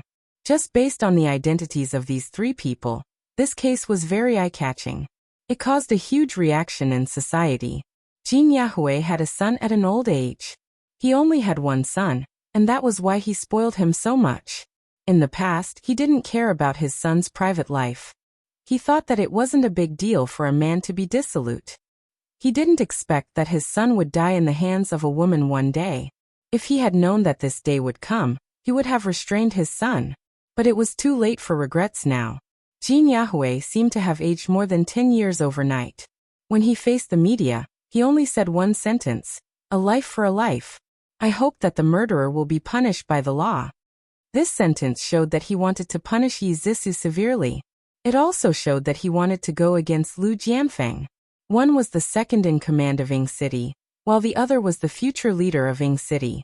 If the 2 of them were to fight, who would win and who would lose? Ing City's media received instructions from the higher-ups to hide part of the truth of the murder case. They announced to the public that Jin Mingyao and Yizisu were a couple. Unexpectedly, Yizisu betrayed Jin Mingyao and had an affair with her ex-husband. Jin Mingyao was flustered and exasperated. He went to the hotel to catch them in the act. Yizisu flew into a rage out of humiliation. She picked up a fruit knife and killed Jin Mingyao. She even injured Jiang Tianhao by accident. According to them, Yizisu was guilty of intentional murder. What a load of nonsense. When Chen Tingfang saw this false news, she slammed the newspaper on the table. She lifted her head to look at the man sitting opposite her and said angrily, Cousin, the media is spouting nonsense. Yesterday, I went to the detention center to visit Zissou. She told me that Jin Mingyao and Jiang Tianhao were in cahoots and wanted to rape her. She picked up the fruit knife out of self-defense. Cousin, I beg you, please help Zissou. Otherwise, she will be sentenced to death. As she spoke, tears fell from Chen Tingfang's eyes. She remembered that when she saw her daughter yesterday, her daughter cried and begged for her forgiveness. She said that she knew she was wrong. Her daughter even knelt down and kowtowed to her. Even though many bad things had happened between them in the past, her daughter was still a piece of flesh that fell from her womb. How could she not feel heartache? Chen Tingfang wiped her tears sadly. She was sad about her daughter's situation. Lu Jianfeng sighed. I watched Zissa grow up. How could I bear to see her suffer?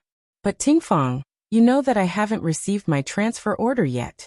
If something goes wrong, this promotion will be ruined. Forget about saving Zissou. I won't even be able to protect myself. So, I can't openly go against Jin Yahui. I have to find evidence of Jin Mingyao's rape. Chen Tingfang's heart was anxious and in pain. Suddenly, something flashed through her mind. She shouted, Jiang Tianhao. Yes, as long as Jiang Tianhao wakes up, we can prove that Zissou was over-defensive. There was a big difference between over-defensive death and intentional murder when it came to sentencing. First of all, they had to save Yi Zissou's life. Lu Jianfeng frowned. You're right. Jiang Tianhao is a strong witness. The problem is that Jiang Tianhao is Jin Mingyao's accomplice. He has a grudge against Yi Zissou. He's very likely to stand on Jin Yahui's side and testify against Zissou for intentional murder. Chen Tingfang said, we can't care about that now. First, we have to save Jiang Tianhao. If he doesn't wake up, we won't have any hope left. Jiang Tianhao had been stabbed 3 times by Yi Zissou. One was in the lung, and the other 2 were in the waist. His lungs had severely shrunk, and he was still unconscious. The police had transferred him to the intensive care unit of the People's Hospital. Outside the ward, there were 2 policemen standing guard, worried that an accident might happen. Lu Jianfeng thought for a moment and said, I know a few people in the police force. I'll contact them first and ask them to check the hotel carefully to see if there are any clues that we missed. Cousin, I'll leave the police to you. Cousin, I want to go to the hospital to check on Jiang Tianhao's condition. Even if Jiang Tianhao hadn't woken up yet, it was good to build a good relationship with his mother first. Okay, go ahead. Be careful on the road. If anything happens, contact me immediately. After Chen Tingfang left, Lu Jianfeng dialed a number. Xiao Wang, how are you? I'm old Lu. Oh, it's brother Lu. Long time no see. How have you been? Little Wang, I'm calling you today to talk about this. I have a niece who got into some trouble. Lu Jianfeng briefly explained the situation and made a request. He hoped to get Jin Mingyao's autopsy report. He also hoped that Xiao Wang could send a few team members to ask the hotel staff to see if they could find any new clues. On the other side of the phone, Captain Wang was silent for a moment and said, Brother Lu, this matter is not easy to handle. The higher-ups are guarding it to the death. They don't allow the police to reveal any information about this case. Even I can't get all the case information because of insufficient authority. Lu Jianfeng's face sank. It seems that Jin Yahui has put pressure on the police station. If the other party destroyed the evidence of Jin Mingyao forcing Zissou and fabricated false evidence to prove that Zissou had a relationship with Jiang Tianhao, then things will be troublesome. Zissou will most likely be sentenced to death. Brother Lu, I'm sorry. It's not that I don't want to help you. It's just that my ability is limited. Lu Jianfeng forced a smile. It's okay, Xiao Wang. If you have any information, please let me know. Okay, no problem. If I know anything, I'll definitely let Brother Lu know. Lu Jianfeng contacted a few acquaintances. Everyone said that they couldn't do anything. He pinched his eyebrows. He couldn't believe that he couldn't win against Jin Yahui. If he was transferred to Ying City in the future, wouldn't he be suppressed by Jin Yahui? On one hand, it was Zissou's life. On the other hand, it was his own dignity. He was really unwilling to admit defeat. He paced back and forth in the living room, frowning. Finally, his gloomy eyes turned to a certain point. He suddenly had an idea. He decided to take a risk and catch them off guard. Welfare Songshu 566. Chapter 9:13. Chen Tingfang bought a lot of fruits and supplements. She asked the chauffeur to take them to the hospital to visit Jiang Tianhao. As soon as she stepped into the ward, Yu Xiu rushed up and shouted at her. "What are you doing here? Get out of here." "Big sister Yu, I'm here to see Tianhao. How is he doing?" Chen Tingfang lowered her stance and asked politely. "Who's your big sister? Get lost, get lost. My son and I don't want to see you. There's no good in your Ji family. The old one killed my husband, and the young one came to harm my son." Yu Xiu roared angrily.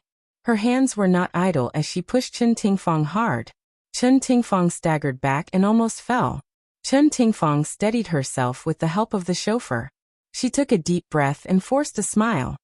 "Big sister Yu, listen to me. The most important thing now is to wake Tianhao up. It's useless to throw a tantrum now. Let's sit down and have a good talk." When Yu Xiu thought about how her son was still unconscious, her tears fell uncontrollably. She hated Yi Zissou to the core and her scarlet eyes stared fiercely at Chen Tingfang as she cursed. "You little slut raised by a whore. Why should I have a good talk with you when you've caused my son to be in such a miserable state? Get out of here right now. I don't want to see you for even a second." Yu Xiu pushed Chen Tingfang out of the ward as she cursed. She threw all the supplements she bought at her and shouted, "Get out! Get out of here!" Many people heard the commotion and ran to the corridor to watch the show. Chen Tingfang was embarrassed to be stared at like a monkey in a circus show. Yu Xiu did not let her go. She pointed at Chen Tingfang's nose and said to the people around her, "Everyone look! This is the mother of the murderer, Yi Zissou. Her good daughter not only fooled around with another man, abandoned my son, and even wanted to kill him. Chen Tingfang, do you think you can bribe my son with these supplements? Let me tell you, although we're poor, we have integrity. We won't be bribed by you." The onlookers pointed at Chen Tingfang and whispered among themselves. Some of them even talked about Chen Tingfang's past scandals. Yu Xiu received the support of the crowd and scolded even more vigorously. Even the ancestors of the Chen family and Ji family were scolded by her. The police officer in charge went out for lunch. When he came back, he found Yu Xiu cursing at the door of the ward. He scolded her. "What's going on? Is it appropriate for you to curse in the hospital?" Yu Xiu's face was covered in tears and snot. She grabbed the arm of the police officer and complained, "Officer, you have to help me. My son is now unconscious, and this woman came to find trouble with us." Chen Tingfang saw Yu Xiu's ability to throw a tantrum. She had a headache and quickly explained, "Officer, listen to me. I'm not here to make trouble. I want to visit Jiang Tianhao and express my apologies to Madame Yu Xiu." The police officer waved his hand impatiently and shook off Yu Xiu. He said, "Jiang Tianhao is an important witness in the case. We received instructions from our superiors that no one is allowed to visit him except his mother. Madam Chen, please don't come again. Don't make things difficult for us." Chen Tingfang smiled apologetically. "Okay, I understand. Sorry to trouble you, officer." The surrounding crowd started to whisper again. Chen Tingfang's face was about to burn. She quickly instructed the driver to pick up the gifts scattered on the ground and left dejectedly. Just as Chen Tingfang and Lu Jianfeng were thinking of ways to rescue Yi Zissou was being severely interrogated in the detention center. In a pitch-black room, Yi Zissou sat at one end of the table. On the other end, there was an expressionless female interrogator. The interrogator turned the incandescent lamp on the table to Yi Zissou's face. The strong light made her eyes hurt, making it difficult for her to open them. She subconsciously reached out to cover her eyes. The interrogator berated sternly, "Yi Zissou, did you kill Jin Mingyao?" Her voice was like a sharp sword dipped in poison. Yi Zissou's body trembled. She nervously clenched her fingers and said softly, "Yes, but he was the one who raped me. I was only stabbing him out of self-defense." The interrogator slammed her palm on the table and said sternly, "What evidence do you have to prove that he raped you? According to the forensic analysis, the semen in your body belongs to Jiang Tianhao, and Jin Mingyao didn't have sexual relations with you before he died." Yi Zisu said emotionally. No, that's impossible. There's a problem with the forensic analysis. Jiang Tianhao didn't touch me at all. The person Jiang Tianhao raped was Jin Mingyao, and the person Jin Mingyao hurt was me. The interrogator said coldly. This is slander. You don't have any evidence to prove what you're saying. I advise you to quickly confess the truth and tell us how you committed the crime. Yi Zisu had been interrogated continuously for 24 hours, and the interrogators had changed several times. Since she was arrested, she hadn't closed her eyes or taken a sip of water. Now, she could barely open her eyes and her throat was almost smoking. She was about to break down. She shouted hoarsely. I've already said it many times. Jin Mingyao raped me. I killed him out of self-defense. No matter how many times you interrogate me, my answer will be the same. Is that so? The interrogator suddenly sneered. She suddenly stood up and turned off the monitor. She walked up to Yi Zisu and said condescendingly, It seems that you still don't understand what an interrogation is. I'll make you understand. After that, the interrogator pulled Yi Zisu up from her seat and kicked her hard in the waist, causing her to lie on the ground. Yi Zisu felt that her bones were about to break. She screamed in pain. The interrogator squatted in front of her and pinched her chin with her fingers, forcing her to look up. She said coldly, If you don't want to suffer, then tell the truth. The reason you killed Jin Mingyao was that he found out that you were having an affair with Jiang Tianhao. Yi Zisu's eyes were full of hatred. She said angrily, You're forcing a confession. I want to file a complaint. I want to see my lawyer. The interrogator laughed as if she had heard a funny joke. File a complaint? See your lawyer? Miss, you're really naive. If you don't confess your crimes, don't even think about going anywhere. You can't do this to me. My uncle is Lu Jianfeng. He won't let you off. Oh, I'm so scared. He's a high-ranking official in Hancheng. But I'm just doing things according to the law. What can he do to me? You. The interrogator's expression changed. She suddenly said sternly, Yi Zisu, hurry up and confess. Why did you kill Jin Mingyao? Did he find out about your affair with Jiang Tianhao? No. Another round of interrogation began. Yi Zisu experienced a series of cruel treatments such as being beaten, interrogated, splashed with cold water, interrogated, electrocuted, interrogated, and so on. Her consciousness became more and more blurred. Her body was tormented by fatigue and pain. Her spirit was almost at its limit. But no matter how she was treated, she only had one answer. No. No. She had to persevere to have a chance of survival. It was late at night. This was destined to be a difficult night to sleep. In the dark room, it was so quiet that not a sound could be heard. The person wrapped in the quilt curled up into a ball and was entangled in a nightmare.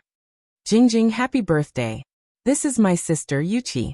Sister Yuchi, it's nice to meet you. In the dream there were people whispering in Ji Yuchi's ear.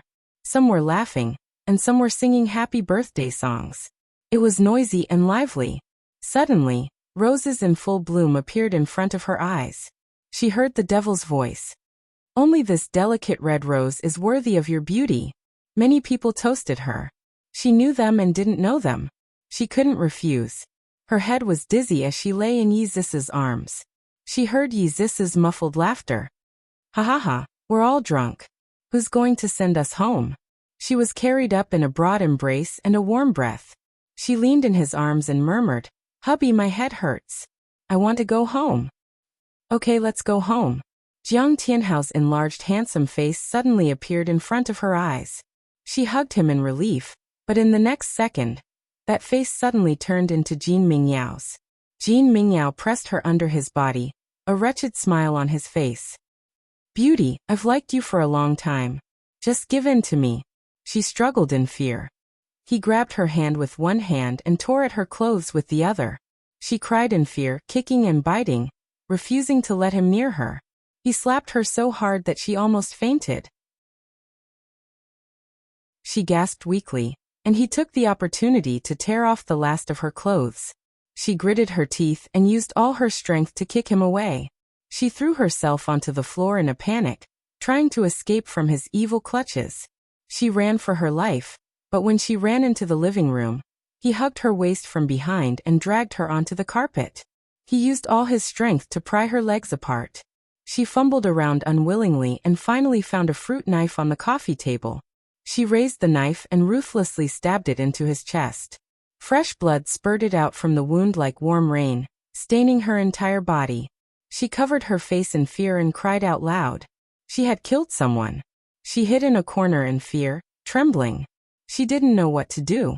She didn't dare to call Jiang Tianhao, because she didn't want to cause trouble for him. She didn't know how long she had been crying. Just when she was so afraid and desperate that she didn't know what to do, her phone rang. She hugged the phone and wailed. Shinja's anxious voice came from the phone. Yuchi, what happened? Where are you? I killed someone. Shinja. I'm so scared. I don't know what to do. I didn't do it on purpose. In the hotel room. Shinja hugged her, who was covered in blood, and held her face in his hands. Attention Shinwoo 799. Chapter 9:14.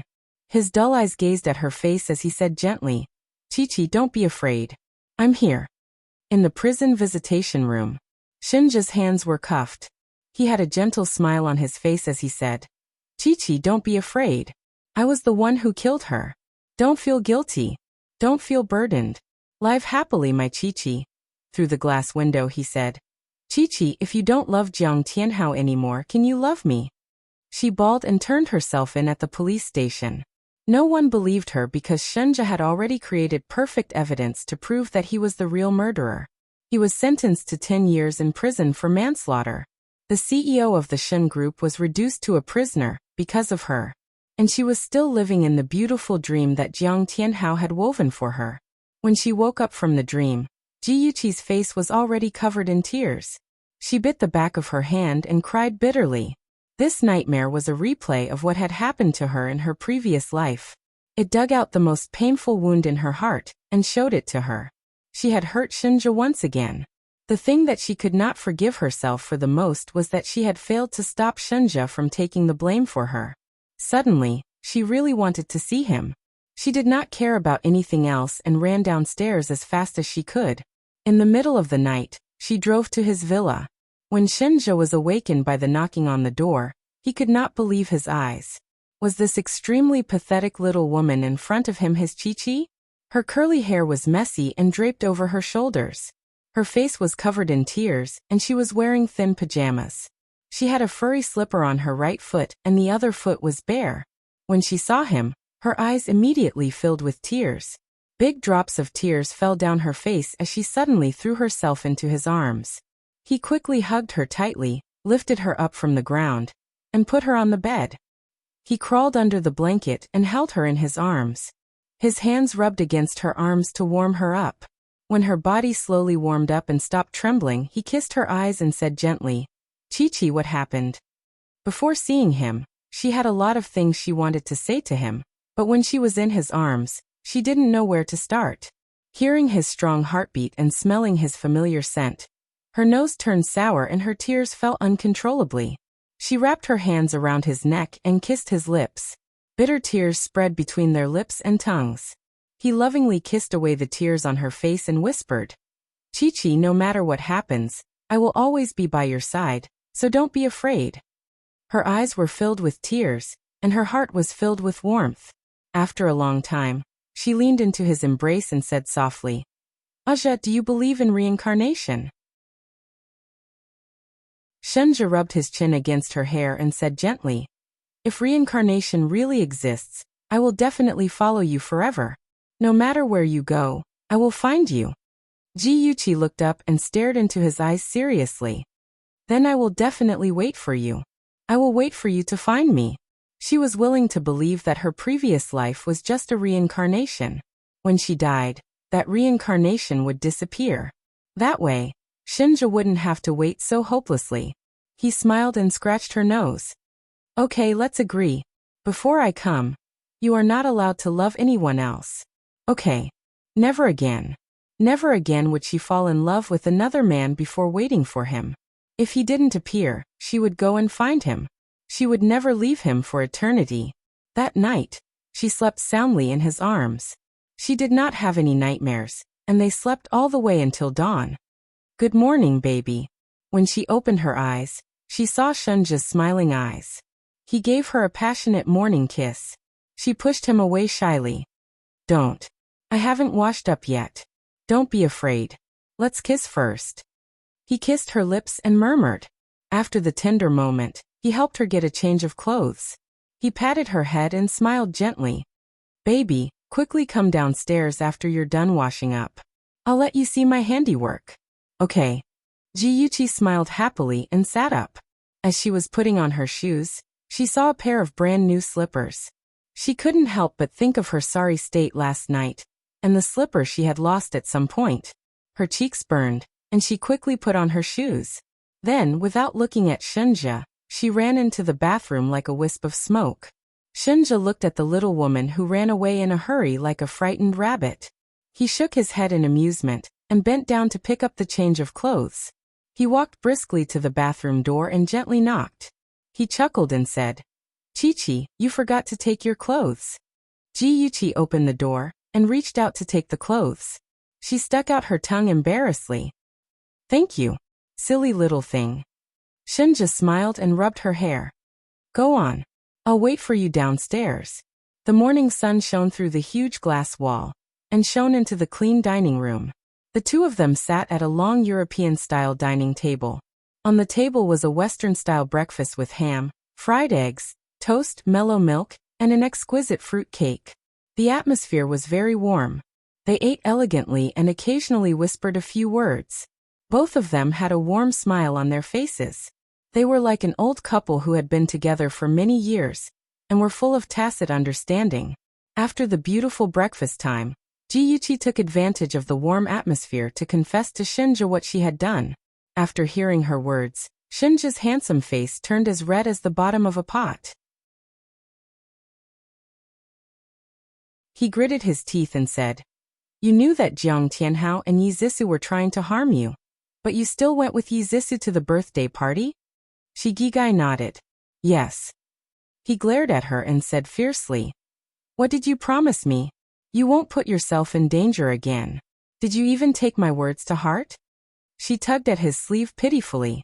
Aja, don't be angry. I'll be fine. I already knew about their tricks, so I beat them at their own game. Otherwise, I wouldn't have put myself at risk. Besides, Chingseng has been secretly protecting me. No one can hurt me. That night, she pretended to be drunk and was taken to the hotel by Yizisu. After she knocked Jiang Tianhao out, she fed him medicine and stuffed him under the bed. Then, she put the fruit knife on the bedside table and asked Chingseng to help install the surveillance cameras and design all the links.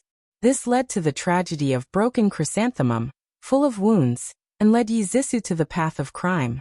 Shunja pinched her cheek fiercely and said through gritted teeth, One day, I'll be angered to death by you. Can't you be a little more obedient?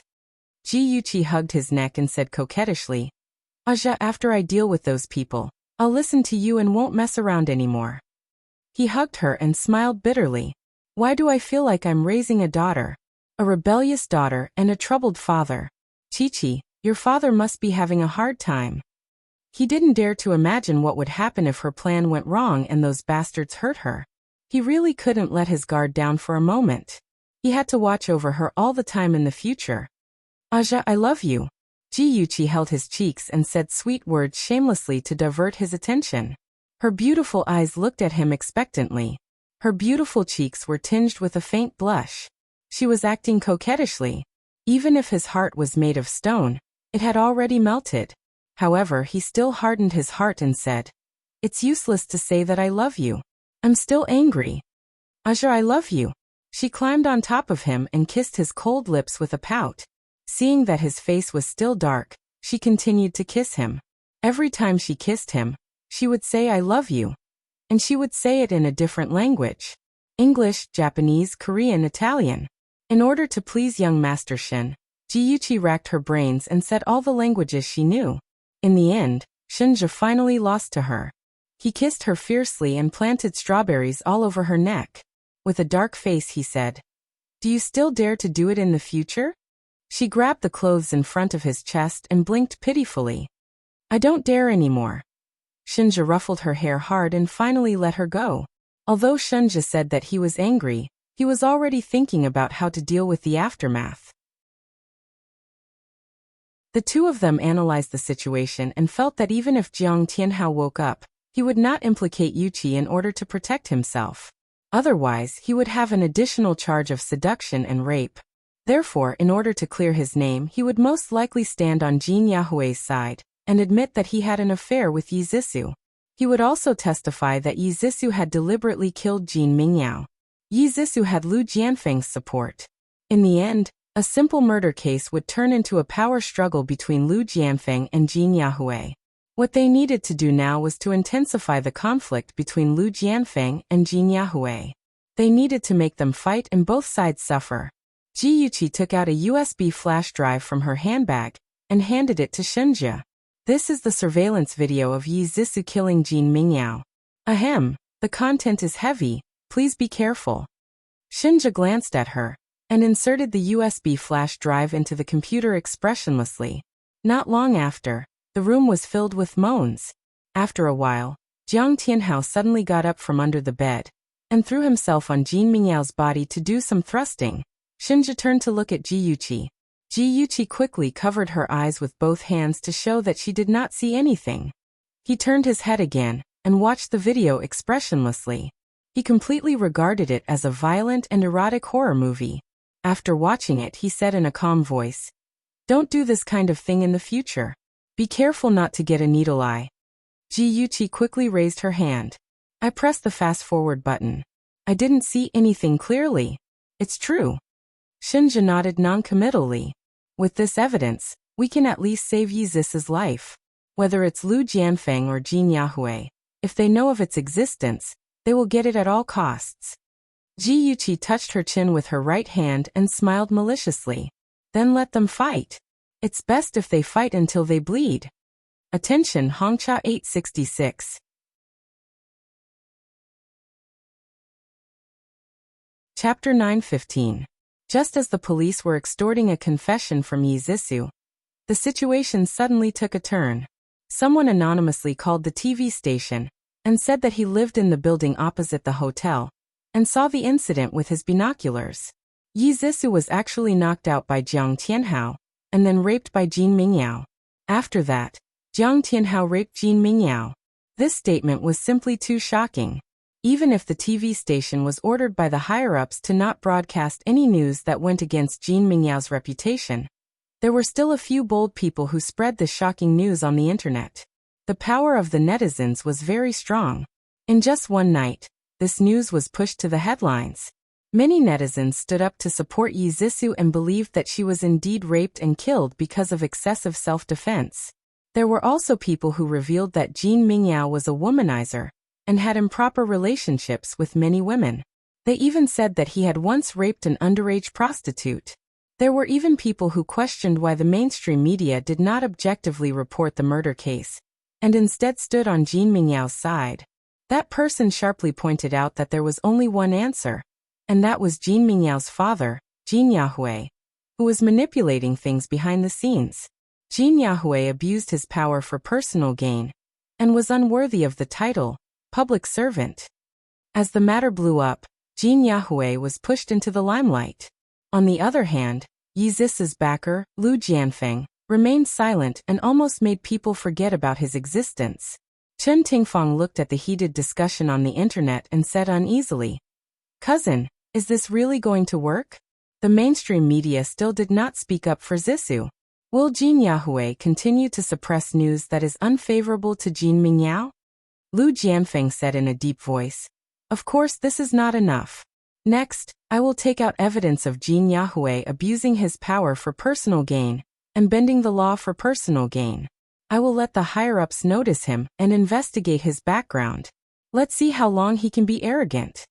Having been in the officialdom for many years, Lu Jianfeng naturally had some connections.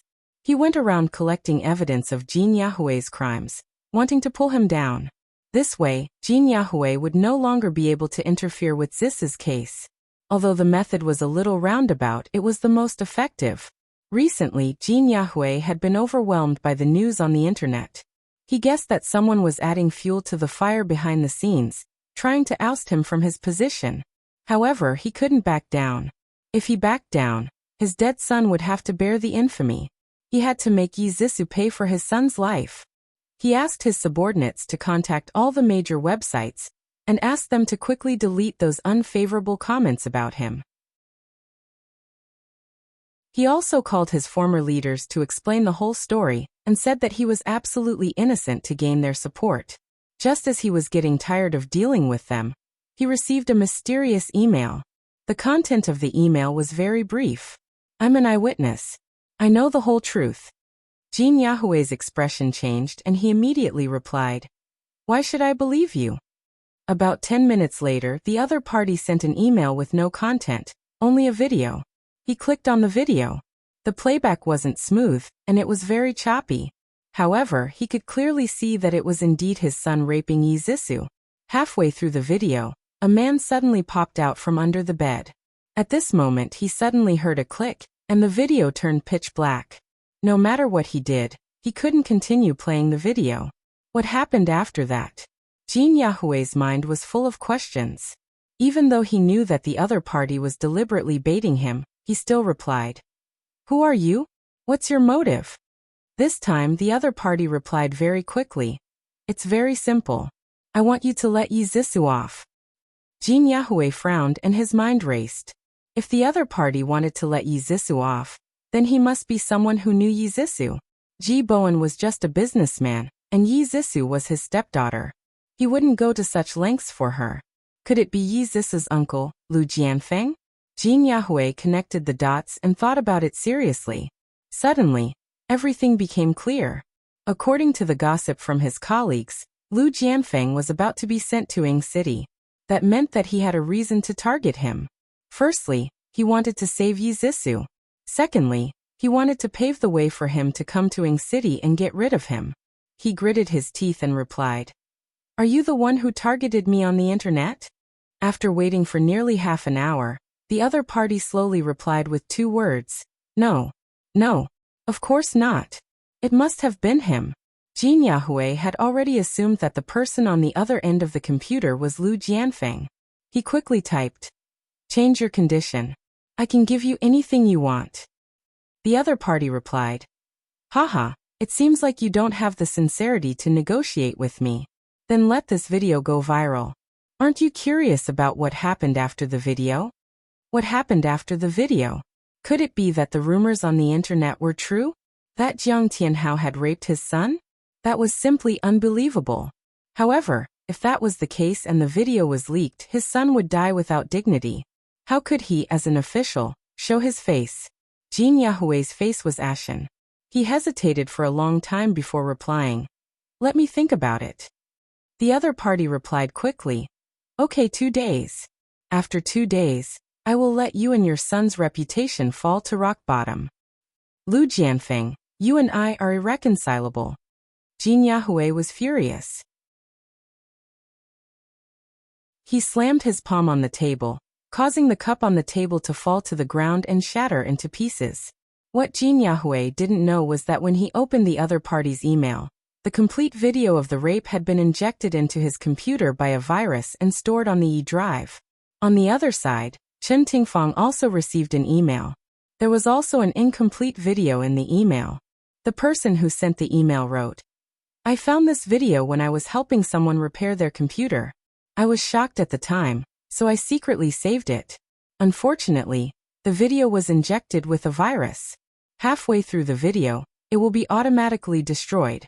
Even I can't restore it. After I found out the truth, I was very hesitant. I didn't know if I should stand up for you.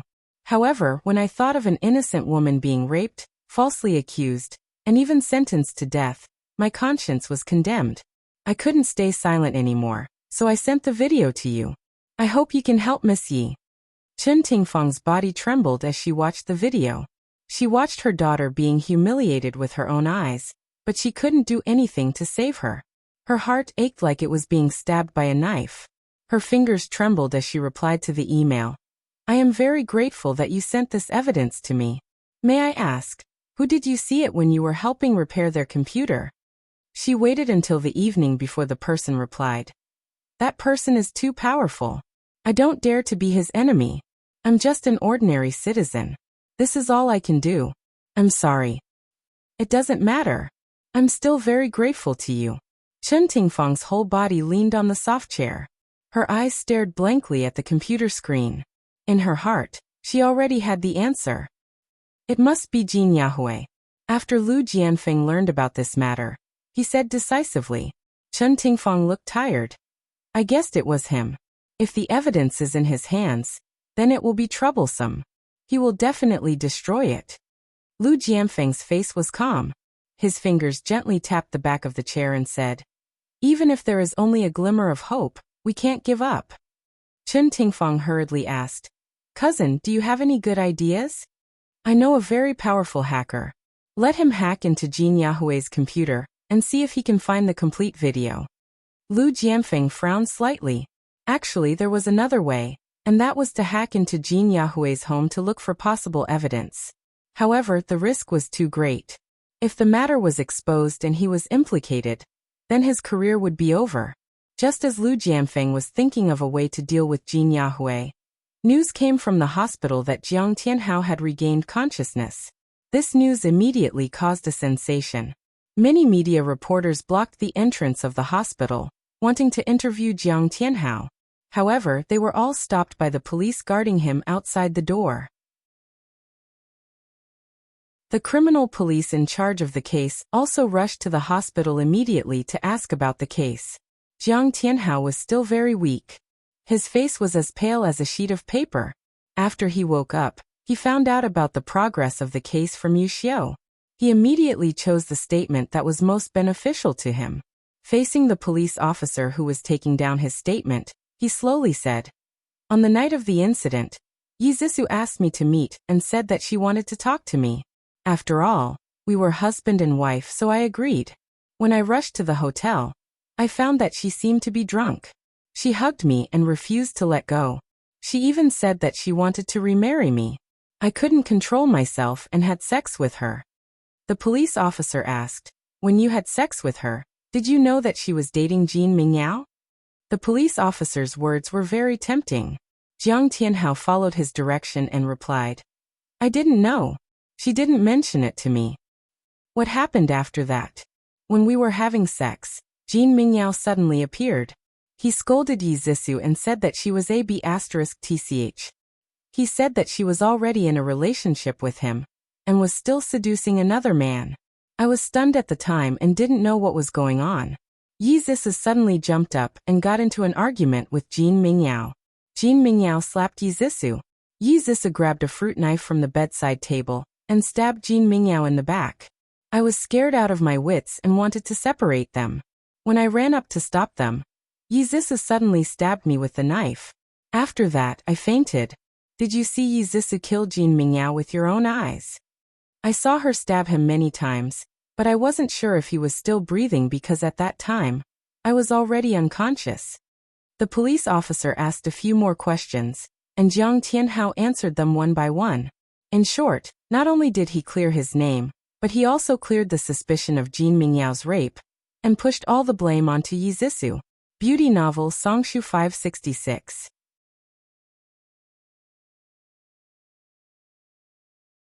Chapter 916. With Jiang Tianhao's testimony, Jin Yahui heaved a sigh of relief. But at the same time, he was worried about the video. If the video were to be leaked, all his efforts would have been in vain. Did he really have to let Yi Zixu go? He couldn't take it lying down. Jin Yahui was hesitant and extremely annoyed. Lu Jianfeng had already bribed a hacker to hack into Jin Yahui's computer. Sure enough, he found the video on his computer, as well as some evidence of his corruption. Lu Jianfeng was extremely excited. He sorted out the evidence he had collected, wrote a report letter, and mailed it to the relevant department anonymously. Also, he asked Chen Tingfang to contact Jin Yahui directly and threaten him with the video to let Yi Zixu go. Over the phone, Chen Tingfang went straight to the point. Mr. Jin, we all know the truth about my daughter killing your son. I don't want to blow things up, so I'm giving you one last chance. Let my daughter go. Otherwise, I don't mind fighting to the death. Jean Yahweh said coldly, so it was you who used the email to threaten me.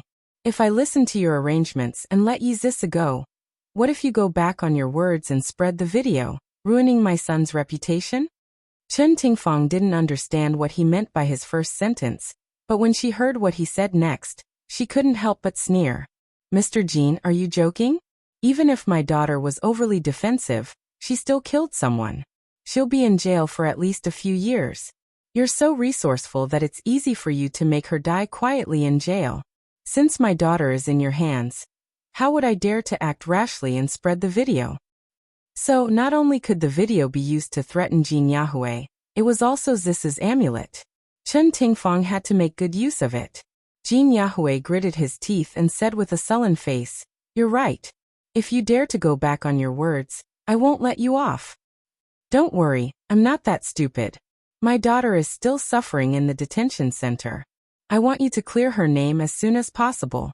I'll deal with it as soon as possible. Remember your promise." In the end, Jean Yahweh compromised. However, he was a petty person, so he had already thought of a way to take revenge on Lu Jianfeng. For the past few days, the people of Ying City saw the news of Yi Zhisu killing people when they opened their eyes. When they closed their eyes, they still heard the same news. However, the content had changed drastically. Jiang Tianhao finally admitted that in order to bribe Jin Mingyao, he had deliberately sent Yi Zhisu to Jin Mingyao's room.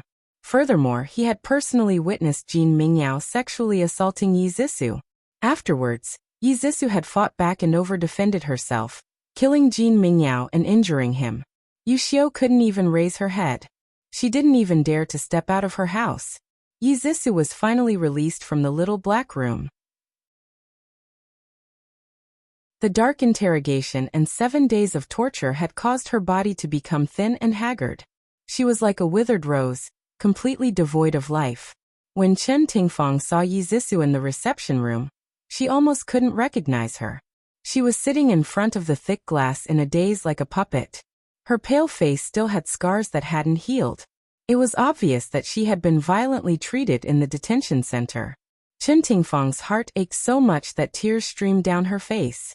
After calling her name a few times, she finally looked up at Chen Tingfang and called out in a daze, "Mom!" Chen Tingfang's tears fell even more fiercely. She reached out her hand and pressed it against the glass. She forced out an ugly smile to comfort her. "Zhisu, don't be afraid. You'll be fine. Mom and Uncle are trying to think of a way for you." Yi Zhisu saw a familiar yet unfamiliar face through the glass. That face was covered in tears and she was crying so sadly. When she was being tortured in the little black room, every time she couldn't hold on, she would think of her mother. She would think of her mother's promise that she would get her out. She would then muster up her courage again. Yi Zhisu didn't dare to recall those dark days. She slowly reached out her right hand and pressed it against Chen Tingfang's hand. She said in tears, "Mom, I'm sorry. I was wrong in the past. I won't go against you again. Mom, I love you." Chen Tingfang burst into tears. "Zhisu, Mom loves you too. You'll be fine. You must hold on." "Mom, don't cry." Yi Zhisu reached out her hand and wanted to wipe the tears from her face. However, she couldn't touch her face through the glass. Chen Tingfang's heart ached when she saw this. She cried even more sadly. "Mom, don't cry. If you cry again, your eyes will swell." Yi Zhisu wanted to laugh, but more tears fell. "Mom, when I get out, I will be filial to you. Mom, if you're not happy now, divorce Uncle Ji. Don't fight anymore." After this, Yi Zhisu completely thought it through. No matter how much money she had, she couldn't bring it with her when she was born, and she couldn't bring it with her when she died. It was better to live happily. Unfortunately, she understood it too late. What awaited her was a few years of prison life. In the end, Yi Zhisu was sentenced to 5 years in prison for excessive self-defense and murder. Jiang Tianhao was an accomplice to the rape, and was also sentenced to 5 years in prison. After Yi Zhisu was transferred to the women's prison, Ji Bowen visited her, and told her to reform herself and turn over a new leaf. Yi Zhisu was both grateful and guilty. Her eyes reddened as she said, "Uncle Ji, I've done a lot of wrong things in the past. I'm really grateful that you're still willing to visit me. I wrote this letter to Sister Yuchi. Please help me pass it to her. It was a letter of apology. It could be said that it was written with sincerity, making those who read it cry and those who read it feel sad. However, Yuchi read it expressionlessly and didn't say anything. She directly threw it into the trash can. Without saying a word, she turned around and went upstairs. Just as she took a step, her tears fell. She clenched her fists tightly and said in her heart, "My baby, Mom has finally avenged you. That evil woman who harmed your life has finally received the punishment she deserves." Ji Bowen looked at his daughter's lonely and proud back view and sighed helplessly. Some injuries left scars that could never be healed. Lu Jianfeng used a business trip as an excuse to rush from Hanqing to Ying City to deal with Yi Zis's case. After her case was settled, it was time for him to return to Hanqing. When Chen Tingfang sent him to the car, he looked at her deeply with a hint of reluctance hidden in the depths of his eyes. In the end, he raised his hand and stroked the hair by her ear just like he did when he was younger. His fingers inadvertently brushed against her cheek, and his deep voice had a different kind of warmth. "Tingfang, I'm leaving. Take care of yourself." Chen Tingfang smiled and said reluctantly, "Okay, you take care too. Cousin, I don't know when I'll see you again." Lu Jianfeng couldn't help but hug her and whispered, "Soon. When I'm transferred to Ying City, you'll be able to see me anytime." She patted his waist gently with her right hand and smiled. "Okay, I'll be waiting for you. Cousin, be careful on the road." The woman in his arms was already old. She wasn't as young and beautiful as she was when she was young, but in Lu Jianfeng's eyes, she would always be the little girl in his arms. He tightened his arms and slowly let go of her. In a gentle voice he said, "Zissou is right. If you're not happy, divorce Ji Bowen. I can still afford to raise you." Chen Tingfang pouted coquettishly. "I'm already the child's mother. How can I let cousin raise me and become a joke to others?" Lu Jianfeng's deep eyes gazed into her eyes. His lips moved slightly, but in the end he didn't say anything. He only pressed his broad palm on her head and said in a low voice, "I'm leaving. Take care." The car slowly drove out of the Ji residence. Chen Tingfang stood at the gate of the courtyard and looked in the direction of the car. She smiled faintly. After Lu Jianfeng got into the car, he leaned against the back of the seat and closed his eyes to rest. The car sped along and soon drove up the mountain road. He felt that the car was getting faster and faster, and he felt uncomfortable. He opened his eyes and looked at the driver in the front seat. He said lightly, "Xiaoyang, drive slower." Xiaoyang's forehead was covered in cold sweat. He looked at Lu Jianfeng through the rearview mirror and said nervously, "Minister Lu, the car's brakes are broken." Lu Jianfeng's heart tightened. He quickly straightened his body and said in a deep voice, "Don't panic. Stay calm. Pay attention to the road ahead and control the steering wheel." Xiaoyang was an experienced driver who had been with him for 3 years. If even he was panicking, it meant that the situation was very dangerous. Sure enough, Xiaoyang gritted his teeth and said, "I've already tried to reduce the speed, but it didn't work. If it really doesn't work, we can only rely on friction to reduce the speed of the car. Minister, sit tight." Lu Jianfeng nodded. "Okay, don't be nervous. You can do it." Just as he finished speaking, a truck came out of the fork in the road and rushed towards their car. Xiaoyang watched as it drove into their lane. Xiaoyang nervously honked the horn. The truck continued to drive as it got closer and closer. Xiaoyang made a prompt decision and turned the steering wheel to the side of the road. Who knew that the truck would also turn into the lane? Seeing that the two cars were about to collide, Xiaoyang turned the steering wheel again. The car was like a divine dragon swaying its tail. With a violent inertia, it slammed into the side of the road. There was no control of the brakes. After hitting the green belt, it crashed into the fence behind it. The loud sound of the collision echoed in the empty valley. The front of the car was smashed into the green belt and was dented. It was hard to imagine the situation of the people sitting in the car. The truck driver saw that the situation was bad and had already driven away. In the narrow car, after the windshield was smashed, the debris scattered everywhere. Xiaoyang's body was covered in cuts and blood. He hung his head and leaned against the back of the seat, motionless. No one knew if he was dead or alive. Lu Jianfeng, who was sitting in the back, had his arms and legs cut by the glass. At the same time, his head hit the front seat and was in a semi-conscious state. He struggled to open his eyes and called out Xiao Yang's name with a hoarse voice. There was no response for a long time. In the end, he struggled to take out his phone and called the emergency number. Attention, Xinwu 799.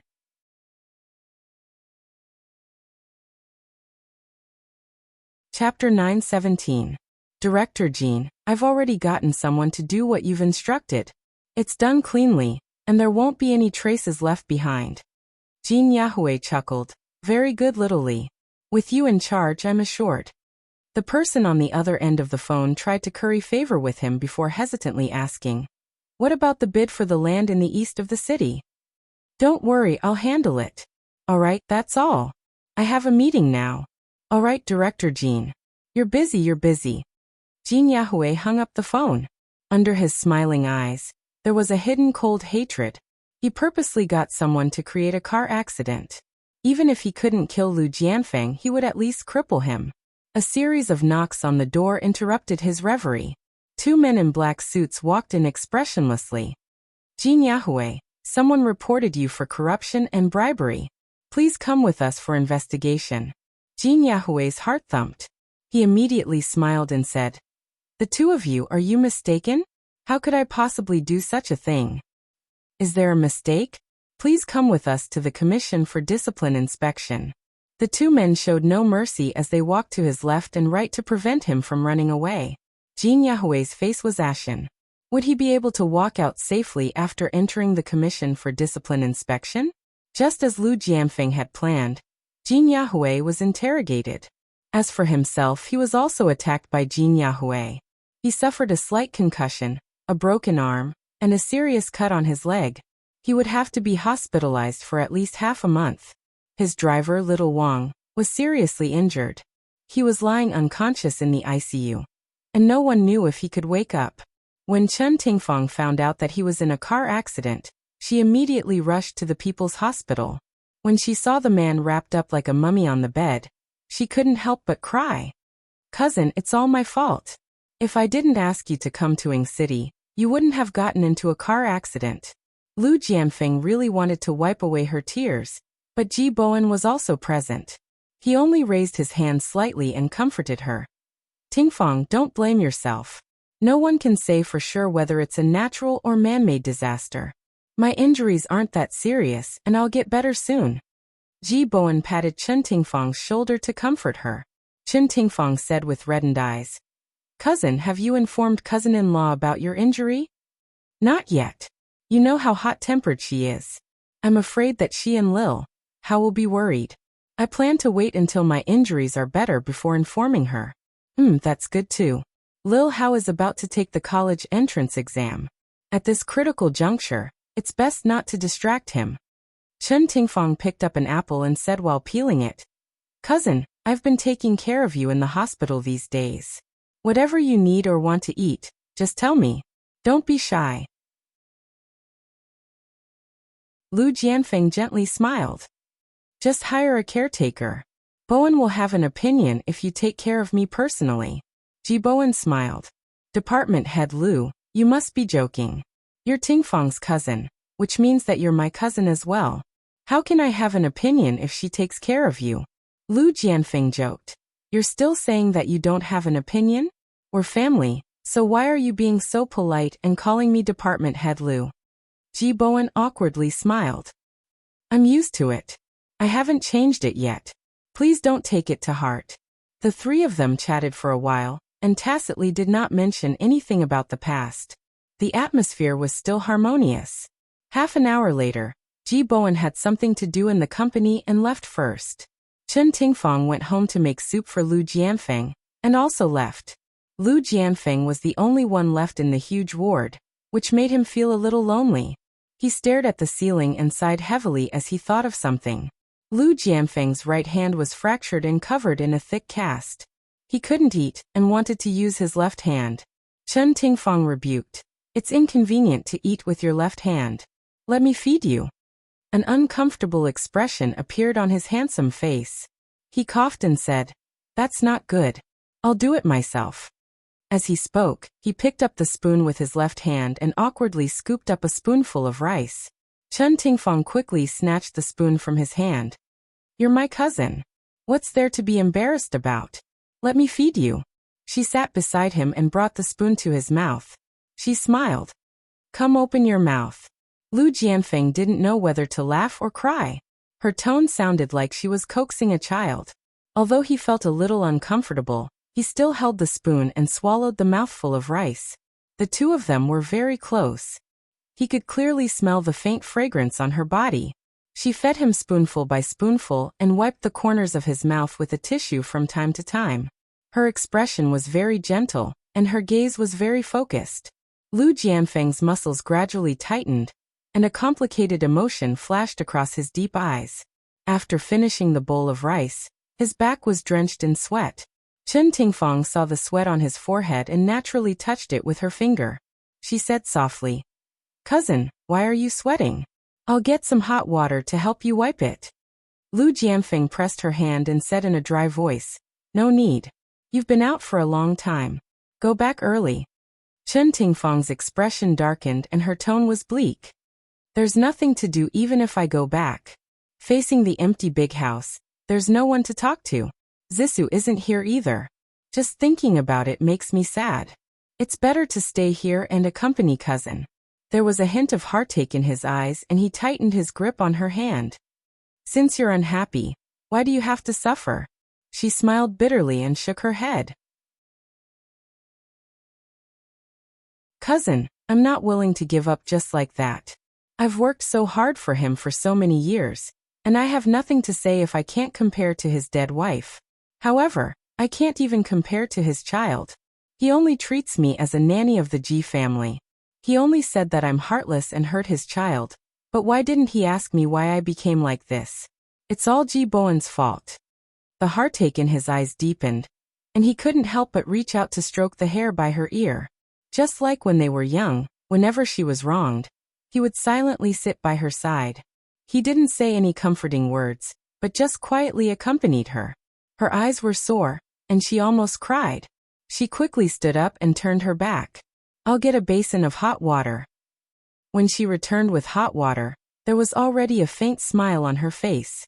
She wet the towel in the hot water, wrung it dry, and carefully wiped his cheeks. Her extremely gentle action was like a feather, causing ripples in the deep lake of his heart.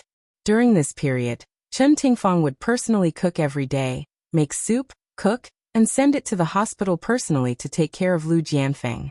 With Lu Jianfeng's comfort, her mood was much better. Occasionally, she would make soup in the kitchen and hum a little song that she liked when she was young. Today, she was carrying a box of food and was about to go out when an angry voice came from outside. Let go of me. Let go of me. I want to see that bitch Chen Tingfang. Chen Tingfang's eyes narrowed and she snorted. It was Yu Xiao. She clearly remembered how Yu Xiao humiliated her in the hospital. She didn't settle the score with her, but she actually came knocking on her door. She really deserved it. Chen Tingfang put the box of food on the table and quickly walked to the door. Her face darkened and her sharp gaze swept across the three people in front of her. Two security guards grabbed Yu Xiao's arms on both sides. They hadn't seen her for more than 10 days, and half of her hair had turned white. She was like a shrew, throwing a tantrum and kicking the two security guards. When she saw Chen Tingfang, she stopped kicking and roared angrily. Chen Tingfang, return my son to me. Chen Tingfang ignored her and shouted at the security guards. How are you doing your job? How dare you let outsiders into the villa? The two security guards apologized profusely. We're sorry, Mrs. G. This woman broke in when we weren't paying attention. We'll take her away immediately. Yu Xiao struggled and screamed. Chen Tingfang, you bitch. You'll die a horrible death. My son is innocent. Hurry up and let him go. She cursed loudly. Chen Tingfang's face became uglier and uglier. She suddenly shouted. You two let her go first. The security guards were in a dilemma. Mrs. G, this woman is crazy. What if she does something? It's okay. Let her go first. I want to talk to her. The security guards let go of Yu Xiao, but they didn't dare to be careless. They stood closest to Yu Xiao. If she dared to do anything to hurt Chen Tingfang, they would immediately subdue her. Chen Tingfang stared coldly at Yu Xiao and sneered. Yu Xiao, you didn't expect this, right? Every dog has its day. Today you're in my hands. After the argument just now, Yu Xiao was in a mess. Her hair was messy and her clothes were untidy. After she regained her freedom, she didn't do anything extreme like the security guards had expected. Instead, she glared at Chen Tingfang and said through gritted teeth, "There's no good person in the Ji family. Ji Bowen killed my husband, and your daughter wants to kill my son. Even if I die and turn into a ghost, I won't let you off." Chen Tingfang didn't take her threat seriously at all. She sneered. "You said my husband killed your husband. Are you delusional?" "You're the one who's delusional. If Ji Bowen didn't kill my husband and steal the company, the Ji group would be our family now. What's there to be proud of? Your identity as a rich wife was stolen." Yu Xiao thought about her husband's tragic death and her son's imprisonment. Then she thought about how she was alone and living a difficult life. She felt more and more desperate and broke down. There was only one thought in her mind, and that was that her tragedy was caused by Ji Bowen. She wanted to kill Ji Bowen and everyone in the Ji family. There was a voice in her head that kept saying, "Kill them, kill them." She suddenly pushed away the security guards in front of her and rushed to the Ji family's living room. Chen Tingfang and the other two were caught off guard and were a step behind. When they ran to the living room, Yu Xiao had already run into the kitchen. They didn't know what she wanted to do, so they quickly chased after her. When they reached the kitchen door, they saw Yu Xiao holding cooking oil in one hand and a lighter in the other. She poured the cooking oil on the ground and shouted, "Don't come over. If you dare come over, I'll set it on fire immediately." "Don't set it on fire. Calm down. We'll leave immediately." One of the security guards reacted quickly. He gave his companion a look, indicating that he should hurry out and call the police. He pulled Chen Tingfang's arm and slowly left the kitchen. The security guard quietly hid behind Chen Tingfang and his colleagues. He planned to retreat further away and call the police. Unexpectedly, Yu Xiao's eyes were very sharp. She noticed his small movements and screamed, "Don't move. The three of you, don't move. If anyone dares to move, I'll set this place on fire immediately." As she spoke, she pressed the lighter with a click, and a flame sprang up. The red tongue of flame could engulf this place at any time. Beauty novel Xinwu 799.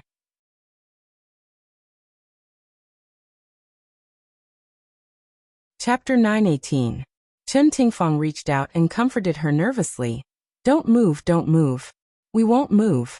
Ms. Yu, please calm down. Put down the lighter. If there's anything, let's sit down and talk." Yu Xiao hugged the cooking oil and approached them step by step, forcing them to retreat from the kitchen. The four of them slowly moved to the living room. Yu Xiao poured the cooking oil as she walked. The cooking oil flowed all over the floor. Moreover, it was a wooden floor. If it was lit, it would be difficult to control the fire. Chen Tingfang and the other two's hearts were in their throats. Their minds raced as they tried to think of a way to snatch the lighter from Yu Xiao's hands. "Don't move. All of you, don't move." Yu Xiao glanced around threateningly. Other than them, there were also a few servants in the living room who were scared silly. The cowardly ones' legs were trembling as they prayed in their hearts, "Bodhisattva, please protect me." The more courageous and quick-witted ones had already escaped from the villa and anxiously called the police. After calling the police, they didn't know what to do and hid far away. Yu Xiao's gaze fell on Chen Tingfang. She said sternly, "Chen Tingfang, hurry and call Ji Bowen back. No, not just Ji Bowen, but also Ji Yuqi and Ji Yunhan. I want all of you to be buried with my husband." Chen Tingfang was frightened by the lighter in her hand. She quickly said, "Okay, I'll call them right away. Calm down." Under Yu Xiao's threatening gaze, she didn't dare to take the phone from the coffee table. A servant carefully handed the phone to her. After answering the call, Chen Tingfang forced herself to be calm. "One Bowen, something happened at home. Come back immediately." Ji Bowen pressed his forehead and said helplessly, "What happened?" Chen Tingfang secretly glanced at Yu Xiao. "A guest is looking for you. Come back immediately." "I'm busy right now and can't leave. If it's not an important guest, Send him away first. Chen Tingfang was about to cry. Her voice trembled as she said, "It's very important. It's a very important guest. If you don't come back, we'll all die." As soon as she finished speaking, the phone in her hand was snatched away by Yu Xiu. Yu Xiu fiercely threw the phone on the floor. And then she kicked Chen Tingfang's stomach and scolded. "Who told you to say that? You want Ji Bowen to call the police, right? You want Ji Bowen to call the police, right?" She was in a sorry state. She wanted to get up. Yu Xiu.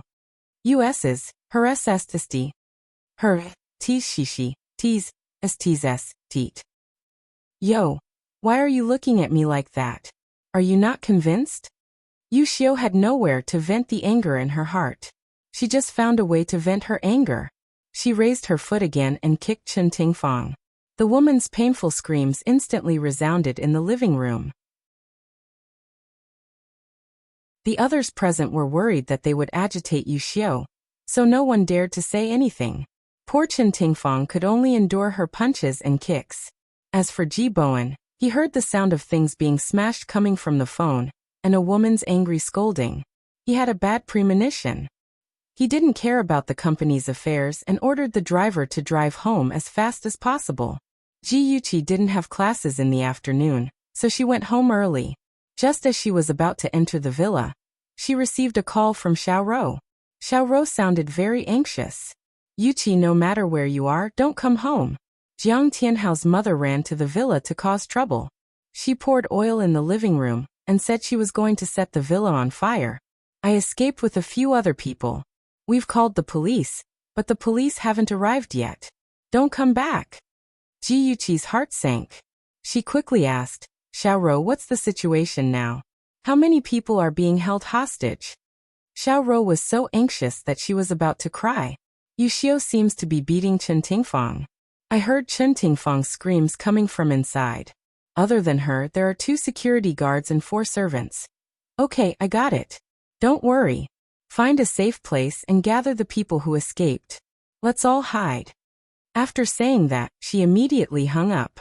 She opened the glove compartment and rummaged around inside. She took out a small cloth bag. After opening the bag, she saw rows of silver needles neatly arranged. These silver needles were given to her by Zhao Yao when she was practicing martial arts and learning the acupuncture points of the human body. She didn't expect that they would come in handy today. Ji Yuqi parked the car outside the villa and sneaked into the courtyard. Xiaoro was hiding in the garden. When she saw her, she anxiously grabbed her hand and whispered, "Yuqi, don't go in. It's too dangerous." Ji Yuqi whispered, "Don't worry, I'm confident that nothing will happen. Chen Tingfang aside, there are still many innocent people inside. I can't just watch them get into trouble." After saying that, she patted Xiaoro's hand and walked towards the backyard with determination. First, she turned off the alarm to avoid triggering it and agitating Yu Xiu. She couldn't go through the front door. She climbed the ladder to the balcony on the 2nd floor. Then she entered her room from the balcony. She took off her shoes and casually picked up an antique vase. She quietly walked down the stairs step by step. A few people were standing facing the stairs. The moment they saw her, they couldn't help but widen their eyes. She smiled and put her index finger to her lips, signaling them not to scream. Yu Xiu's back was facing the stairs, so she didn't see Ji Yuqi. She was still kicking Chen Tingfang. Even though she was panting from exhaustion, she still hugged the bucket of cooking oil tightly and held the lit lighter tightly. The more quick-witted security guard also saw Ji Yuqi appear. Ji Yuqi signaled him to look at the lighter in Yu Xiu's hand. He blinked in understanding and suddenly said, "Ms. Ji Yuqi, the lighter in your hand seems to be running out of oil." When Yu Xiu heard this, she immediately stopped beating people and instinctively looked at the lighter in her hand. Sure enough, after burning for a long time, there wasn't much oil left. She didn't know if it could last until Ji Bowen returned. She hesitated whether she should turn off the lighter to save oil. However, if she turned it off, she was worried that others would pounce on her and snatch it away. After thinking for a moment, she finally thought of a good idea. She would drench everyone with oil. If they dared to come close to her, she would immediately light up the lighter and throw it at them. Yushio pointed in a direction and shouted, "All of you, stand over there in a row." Those people stood in a row in fear, not knowing what she was going to do. In the next second, they understood. Yushio splashed the cooking oil on them like water and threatened sternly, "If any of you dare to come close to me, I will immediately light up the lighter and throw it at you. Do you understand?" No one dared to resist and nodded submissively. Yushio was very satisfied and finally turned off the lighter. The moment the flame disappeared, Jiyuchi quickly raised her hand, and a thin silver needle flew towards Yushio's right wrist. The needle pierced the acupuncture point, and her entire arm went numb. Her fingers trembled, and the lighter fell to the ground with a clang. Yushio sensed that something was wrong and quickly bent down to pick up the lighter. The others were too far away, and it was too late for them to snatch it. Jiyuchi was already prepared. She picked up the antique vase and threw it in Yushio's direction. The vase hit the back of her head and her body swayed before she fell to the ground. Although her vision turned black, she didn't give up and used her hand to rub the floor, trying to pick up the lighter. Jiyuchi took advantage of the moment she fell to the ground and quickly ran to the living room and kicked the lighter to the living room door. The lighter rolled to Ji Bowen's feet. When Ji Bowen saw the scene in front of him, his heart almost stopped beating. His legs couldn't exert any strength and he kicked the lighter out of the door twice. The lighter flew into the bushes by the side of the road. Immediately after, a group of police officers rushed in. Outside the courtyard, there was a fire engine and an ambulance. Jiyuchi quietly pulled out the silver needle from Yushio's wrist and put it in her pocket. She smiled brightly at Ji Bowen. "Dad, don't worry. I'm fine." Ji Bowen's expression was ugly. He was silent and walked straight to Jiyuchi. His heavy eyes stared at her. Worry, fear, heartache, blame, all kinds of complicated emotions intertwined in his eyes. However, due to the presence of outsiders, he couldn't say what he wanted to say. When the policemen saw the situation in front of them, they were all stunned. Jiyuchi smiled and said, "Officers, the criminal has been subdued. I'll have to trouble you to bring her to the police station." The leading police officer came back to his senses and hurriedly said, "Okay, no problem. Little girl, were you the one who subdued her?" Jiyuchi smiled mischievously. "Thank you for the compliment, but it was all thanks to the help of that antique vase." The police officer gave a thumbs up. "You're very brave." When Yushio was arrested, she kept shouting that Ji Bowen had killed her husband, and that the police should arrest Ji Bowen as well. However, no one paid attention to her and directly sent her to the police car. Chen Tingfang was beaten up by Yushio and had already fainted. 2 medical staff carried her into the ambulance.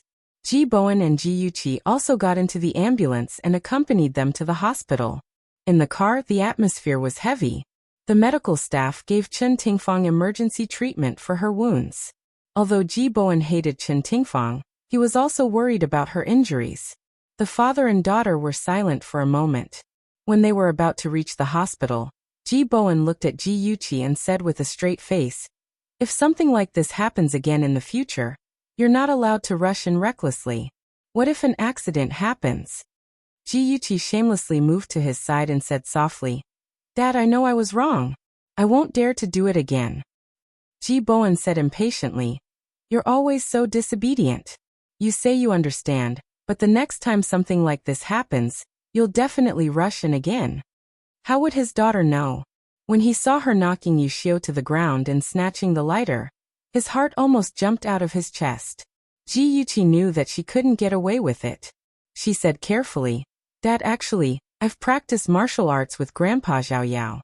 So when I was dealing with Yushio, I was 100% confident that I wouldn't be in danger. Dad, I can't just watch her set the fire. There are so many innocent people in there. I can't just watch her threaten you." If Jiyuchi didn't snatch the lighter and subdue Yushio, after Jiyuchi returned home, Yushio would definitely set the house on fire and burn everyone to death. Ji Bowen was silent for a long time. Finally, he sighed heavily and said, "Dad is very happy to see you so brave.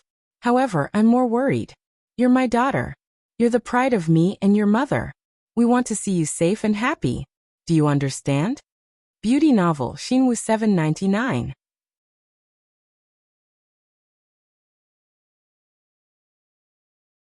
Chapter 919. Ji Yuqi hurriedly nodded. Dad, I understand. I'll be more careful in the future. I won't let myself get hurt. Ji Bowen's expression softened a little. He rubbed her hair and said gently, When did you learn martial arts? You didn't even know about it? Ji Yuqi playfully stuck out her tongue. It was last year. Actually, Ahan also learned martial arts. We just wanted to strengthen our bodies and have more ability to protect ourselves. Dad, you won't be angry, right? Ji Bowen harumphed. Angry, of course I'm angry. I'm angry that you two actually did things behind my back. My children have really grown up. They're so scheming. You hide everything from your father. Ji Yuqi hurriedly hugged his arm and shook it to please him. Dad, we were wrong. We won't hide it from you in the future. Ji Bowen wasn't really angry. He was just teasing her. Seeing her eagerness to please him, he couldn't help but laugh. All right. You're already a big girl. You're still so spoiled. You'll make a fool of yourself. She harumphed. Even if I become an old woman, I'll still be a child in Dad's heart. I want to act spoiled with Dad. He tapped her forehead with his finger and scolded in a joking manner. Naughty girl. Chen Tingfang was sent to the city's people's hospital, which was the hospital where Lu Jianfeng was staying. After Lu Jianfeng received the news, he dragged his injured leg and anxiously rushed to Chen Tingfang's ward. He didn't even look at Ji Bowen and his daughter. He rushed to the doctor and asked anxiously, Doctor, how's her condition? Are her injuries serious? The patient has multiple soft tissue injuries. Fortunately, her injuries aren't serious. She'll recover in about half a month. Lu Jianfeng glanced at the unconscious Chen Tingfang. His brows furrowed tightly and his tone was hurried. Since her injuries aren't serious, why hasn't she woken up yet? Have you checked her head? The doctor said helplessly. We've already checked her head. There aren't any injuries. Please don't worry. The patient will wake up in a few hours at most. What about the other areas? Have you checked them all? Of course, her injuries aren't serious. Please don't worry. Lu Jianfeng repeatedly asked the doctor to confirm that Chen Tingfang was indeed fine before he let the doctor go. After the doctor left, he immediately vented his anger on Ji Bowen and said with a livid face, How did you take care of Tingfang? How did she get hurt so badly? Ji Yuqi really wanted to roll her eyes. This was clearly an accident. Yet Lu Jianfeng was blaming her father. If he wasn't looking for trouble, then what was? Ji Bowen didn't look too good either. He said slowly, Yu Xiu barged into the house and held Tingfang hostage. The injuries on her body were also caused by Yu Xiu. Lu Jianfeng said coldly, Is your Ji family's security system just for show? You actually let someone barge into the house. Ji Bowen's face was extremely ugly after being lectured by an outsider in front of his daughter. He clenched his fists and was about to say something when Ji Yuqi stood up. She raised her chin and said righteously, Uncle Lu, you've gone too far. I know that you're worried about Auntie Chen because of her injuries, but please don't take out your anger on my father. It was indeed the security system's negligence to let Yu Xiu barge into the house. However, I've asked the security guards and they said that they had already subdued Yu Xiu and were going to chase her out of the courtyard. It was Auntie Chen who ordered them to let go of Yu Xiu, which caused her to barge into the villa. Auntie Chen is injured, so she should also bear a part of the responsibility. She shouldn't push all the blame onto my father. Don't you think so, Uncle Lu? Her words were clear, and the main points were clear. Even the furious Lu Jianfeng had to admit that what she said made sense. However, he obviously couldn't swallow his pride and admit his mistake. Instead, he sternly asked, Do you have the right to interrupt when your elders are talking? Ji Yuqi smiled faintly and said indifferently, If the term elder means that you can't differentiate right from wrong, good from evil, then I really don't agree. Those light words slapped Lu Jianfeng hard in the face. He had heard from Tingfang that Ji Bowen's daughter had a sharp tongue and wasn't easy to get along with. He didn't take it to heart, but now he realized that she wasn't simple. He hated her even more. Lu Jianfeng's deep black eyes stared fixedly at Ji Yuqi. She smiled faintly and calmly welcomed him. The two of them were in a deadlock. Ji Bowen coughed and pretended to reprimand her. Chi-Chi, how can you speak to Uncle Lu like that? Don't you have classes in the afternoon? Hurry up and go to school. Ji Yuqi knew that her father was looking for a way out for Lu Jianfeng. She shrugged and sweetly said, "Okay, I got it. Dad, I'll go to school then. Uncle Lu, I'll take my leave first. Bye-bye." Lu Jianfeng's face darkened and he nodded. After Ji Yuqi left, the atmosphere in the room froze again. Lu Jianfeng moved his legs and sat on the chair in front of the bed. He seemed to be waiting there for Chen Tingfang to wake up. Ji Bowen couldn't chase him away, so he helplessly frowned. While Chen Tingfang was recuperating, Yu Xiu was locked up in the detention center. She admitted to trespassing and kidnapping. At the same time, she proposed to sue Ji Bowen for causing her husband's death. However, because the statute of limitations had expired, the court didn't accept the case. She was clamoring to see Ji Bowen. In the reception room, Ji Bowen and Yu Xiu sat across from each other through a thick glass window. Yu Xiu glared hatefully at the man across the glass and said sternly, "Ji Bowen, you're lucky that I didn't burn you to death. Even if I die and become a ghost, I won't let you off. I won't let anyone from the Ji family off." Ji Bowen sighed. "Yu Xiu, why do you hate me so much? Why do you hate the Ji family so much?" Yu Xiu gritted her teeth and said, "You're still playing dumb. You stole the company back then and caused Zhen Yao's death. Tianhao and I were forced to live in the countryside and suffered for decades. Now your stepdaughter caused Tianhao to be sentenced to prison. His life was ruined by the Ji family. Who else would I hate if not you? Let me tell you, Ji Bowen, God is watching. You'll suffer retribution." Ji Bowen stared at her in disbelief. After a while he said, "You're saying that I caused Zhen Yao's death? Well, you're still playing dumb. Back then, Zhen Yao started a company with you. In order to monopolize the company, you set him up and chased him out of the company. Later, Zhen Yao tried to start another company. After he failed, he went to look for you and wanted to return to G Group to work. But what about you? Not only did you not help him because of your years of friendship, you even got someone to kill him with a car. Ji Bowen, you're so black-hearted. How can you sleep after so many years? Have you never dreamed of Zhen Yao?" Ji Bowen was shocked. He looked at Yu Xiu as if she was crazy. Her wrinkled cheeks were distorted by anger and looked even more terrifying.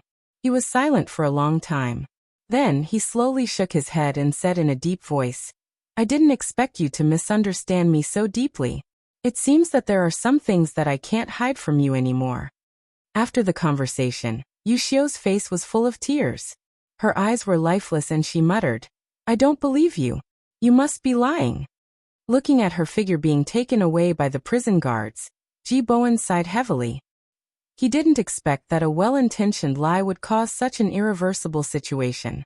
If he had known, he wouldn't have hidden it for Jiang Zhenyao. "Dad, what's wrong? Are you feeling unwell?" Ji Yuqi stepped into the living room and found that her father had come home early. He sat on the sofa in silence and didn't look very good.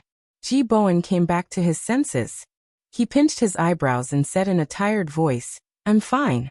I just remembered some things from the past and felt a little emotional." Ji Yuqi walked behind him and massaged his shoulders. She said softly, "Dad, when you visited Yu Xiu in the detention center today, did she say something to you? Last time when she was arrested, she said that you killed her husband. Who is her husband? Is that true?" This question had been lingering in her heart for a long time.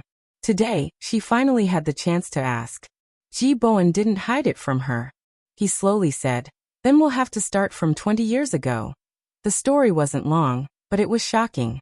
Ji Yuqi finally understood why Jiang Tianhao in her previous life was so ruthless against the Ji family, against her and Ahan. She always thought that Jiang Tianhao was after money, but now she knew that he was after revenge. Different prisons, different visiting rooms and different people visiting them. Ji Yuqi looked at the man on the other side of the glass. He used to be high-spirited and gentle, but now he was haggard. In addition, there were a few long scars on his cheeks because of the special care his companions gave him in prison. He looked down and out. Jiang Tianhao was also looking at her. She was even more beautiful than the last time they met. Her jade-like face, cold and elegant expression, was still elegant and noble. He bitterly opened his mouth and said in a hoarse and unpleasant voice, "I didn't expect you to come visit me, Yuchi." Ji Yuchi looked at him coldly and said indifferently, "I'm here to tell you some truths. Before I tell you, please answer me a question. You hate the Ji family, right?" Jiang Tianhao was shocked. "Why do you ask? That means you hate them." "Haha, how interesting. Jiang Tianhao, you hate the Ji family and my father because my father stole your father's company and killed your father, right? How do you know?" "It's simple. I found out the truth. I want to tell you what the real truth is." Ji Yuchi unfolded a piece of paper beside her and pasted it on the glass. She said in a low voice, "Open your eyes and take a good look. Your father's signature is on this piece of paper. He personally agreed to transfer the entire company to my father for a price of 1 million. Jiang Tianhao carefully read the document and found that it was indeed his father who proposed it. He said unwillingly, "Ji Bowen must have dug a trap for my father to jump into. Otherwise, how could he sell the shares for 1 million? Ji Yuchi sneered. "You think 1 million is too cheap, don't you?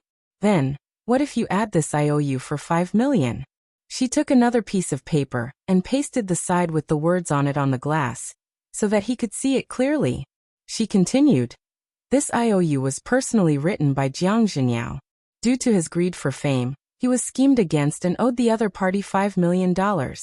In order to help him pay off this debt, my father went to all the banks in Ning City and used the company as collateral to get a loan of $6 million. $5 million was used to pay off the debt, and the remaining $1 million was given to your father to buy his shares.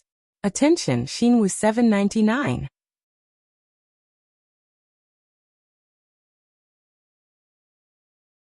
Chapter 920. Jiang Zhenyao almost caused the company to go bankrupt. If it weren't for my dad's efforts to turn the situation around, would there still be G Group today? My dad helped him keep this secret for the sake of his longtime friend, so that he could maintain his dignity in front of his wife and children, and not embarrass himself in front of his employees. I didn't expect that because of this, you would misunderstand that it was my dad who snatched the shares from your father's hands. What a joke. What? Not only did his father almost cause the collapse of G Group, but he also withdrew his investment and ran away on his own during the most difficult time? No, this can't be true. Jiang Tianhao's eyes were about to split open. He suppressed his anger and roared, "That's impossible. You made this up." Ji Yuchi curled her lips in disdain. "Something that you've always believed in suddenly collapsed. You couldn't accept reality, so you hypnotized yourself and said that all of this was fake. Jiang Tianhao, can you be any more useless?" Jiang Tianhao was like a trapped beast. He grabbed his hair angrily and roared angrily. He didn't believe that all of this was fake. He suddenly jumped up agitatedly and rushed to the front of the glass. He shouted anxiously, "There's also a car accident. Ji Bowen caused the car accident and caused my dad's death." Ji Yuchi sneered. "My dad caused the car accident? Jiang Tianhao, do you have a brain? Your dad drank too much and ran into the road by himself. He was hit by a truck and died. The police even made a statement at that time. If you don't believe me, we can go to the police station and check the file." "No, I don't believe it. I don't believe it." Jiang Tianhao roared emotionally. Ji Yuchi looked at him coldly and criticized him mercilessly and sharply. "You obviously have doubts, but you still don't want to believe it. That's because you treat revenge as your life's goal. You refuse to admit that you wasted 20 years of your youth to hate an enemy that doesn't even exist. Jiang Tianhao, you really are a failure. I look down on you." Jiang Tianhao was mercilessly reprimanded by her. He held his head tightly with both hands and trembled all over. He suddenly felt that he was ridiculous. Since he was young, his mother had told him that Ji Bowen had killed his father. She also said that the truck driver had been bribed by Ji Bowen. He believed it without a doubt. Even when he asked for details and his mother couldn't explain it clearly, he never doubted it. He just thought that his mother couldn't remember it clearly. As he grew older, because of his poverty, he suffered a lot of hardships and received many supercilious looks from people. He attributed all these hardships to his lack of a father. Thus he hated Ji Bowen more and more. He wanted to take revenge on the Ji family and take back his property. This became his motivation to live. he didn't dare to question it. He was afraid that if things weren't as he thought, then what would he rely on to survive? Step by step, he approached Jiyuchi and Yizisu. In his countless acting sessions, he wore all kinds of masks until he forgot his original appearance. When he turned around, he found that he had gained nothing but scars all over his body. Even his one and only love had long been buried by his own hands. Hot tears flowed from the corners of his eyes. They fell onto his pants and quickly seeped into the fabric. After a long silence, he slowly raised his head. His deep-set eyes were red as he stared deeply at Jiyuchi. "Yuchi, have you ever loved me?" Jiyuchi's eyes narrowed slightly. She suddenly remembered the time when she fell off the cliff in her previous life. Her fingers clung onto the railing as her body hung in midair. She asked him in despair why he wanted to harm her when she clearly loved him so much. At that time, he looked down at her from above and sneered. "Don't you understand? I've never loved you." Pulling herself out of her memories, Jiyuchi suddenly laughed out loud. She laughed so hard that tears flowed from the corners of her eyes. She slowly stood up and looked down at Jiang Tianhao on the other side of the glass. She sneered and said, "Don't you understand? I've never loved you." This was what he owed her in her previous life. In this life, she was finally returning it to him. Jiang Tianhao's body trembled. He was like an eggplant that had been hit by frost. His face was ashen and lifeless. "You've never loved me? Not even a tiny bit?" His voice sounded as if it came from a broken flute. It was bleak and unpleasant to the ears. She said coldly, "No." "So, you're also acting?" "Yes, since you've never given your heart, what right do you have to ask others to give their heart?" Jiyuchi's cold eyes slid across his cheeks. After throwing down these words, she left behind a proud and cold back view and walked away resolutely. Jiang Tianhao stared at her back view in a daze. After a long time, he said in a low voice, "But I loved you." The fog was confusing. He couldn't see the direction clearly and couldn't see the surroundings clearly. He walked aimlessly in the fog alone. He had a thought in his mind that he was looking for something, but he couldn't remember what it was that he was looking for. Suddenly, a gust of wind came from nowhere and blew away the thick fog around him. He stood there in a daze and found that he was standing beside a crystal-clear river. On the calm surface of the river, familiar scenes were reflected. On a cold winter day, he pushed her into the lake and rescued her with his own hands. Under the falling leaves, the girl smiled shyly. "Senior Tianhao, thank you for saving me from the lake." At the entrance of the ladies' room, the girl was drenched from head to toe. Her wet hair stuck to her pale face. She said in tears, "Senior, Gu Fifan and I are innocent. I don't know what happened at the ball. Please believe me." On her 21st birthday, she was almost molested by Chen Yifei. He saved her and let everyone see the embarrassing scene between them. From then on, he became her fiancé. At Juju's birthday party, everyone saw her and Gu Fifan hugging each other with their clothes disheveled. She tried to explain herself, but no one was willing to listen. Madame Zhu scolded her for being shameless and chased her out of the party. He left with her and was very gentle. At that moment, her heart and eyes only had him. Ji Bowen was completely disappointed in her and allowed her to enter Ji Group. When she was 23, he found out that the eldest young master of Shen Group liked her. He was afraid that she would fall in love with someone else, so he listened to Yizis's suggestion and ruined her. Without her beautiful face, would Shenja still like her?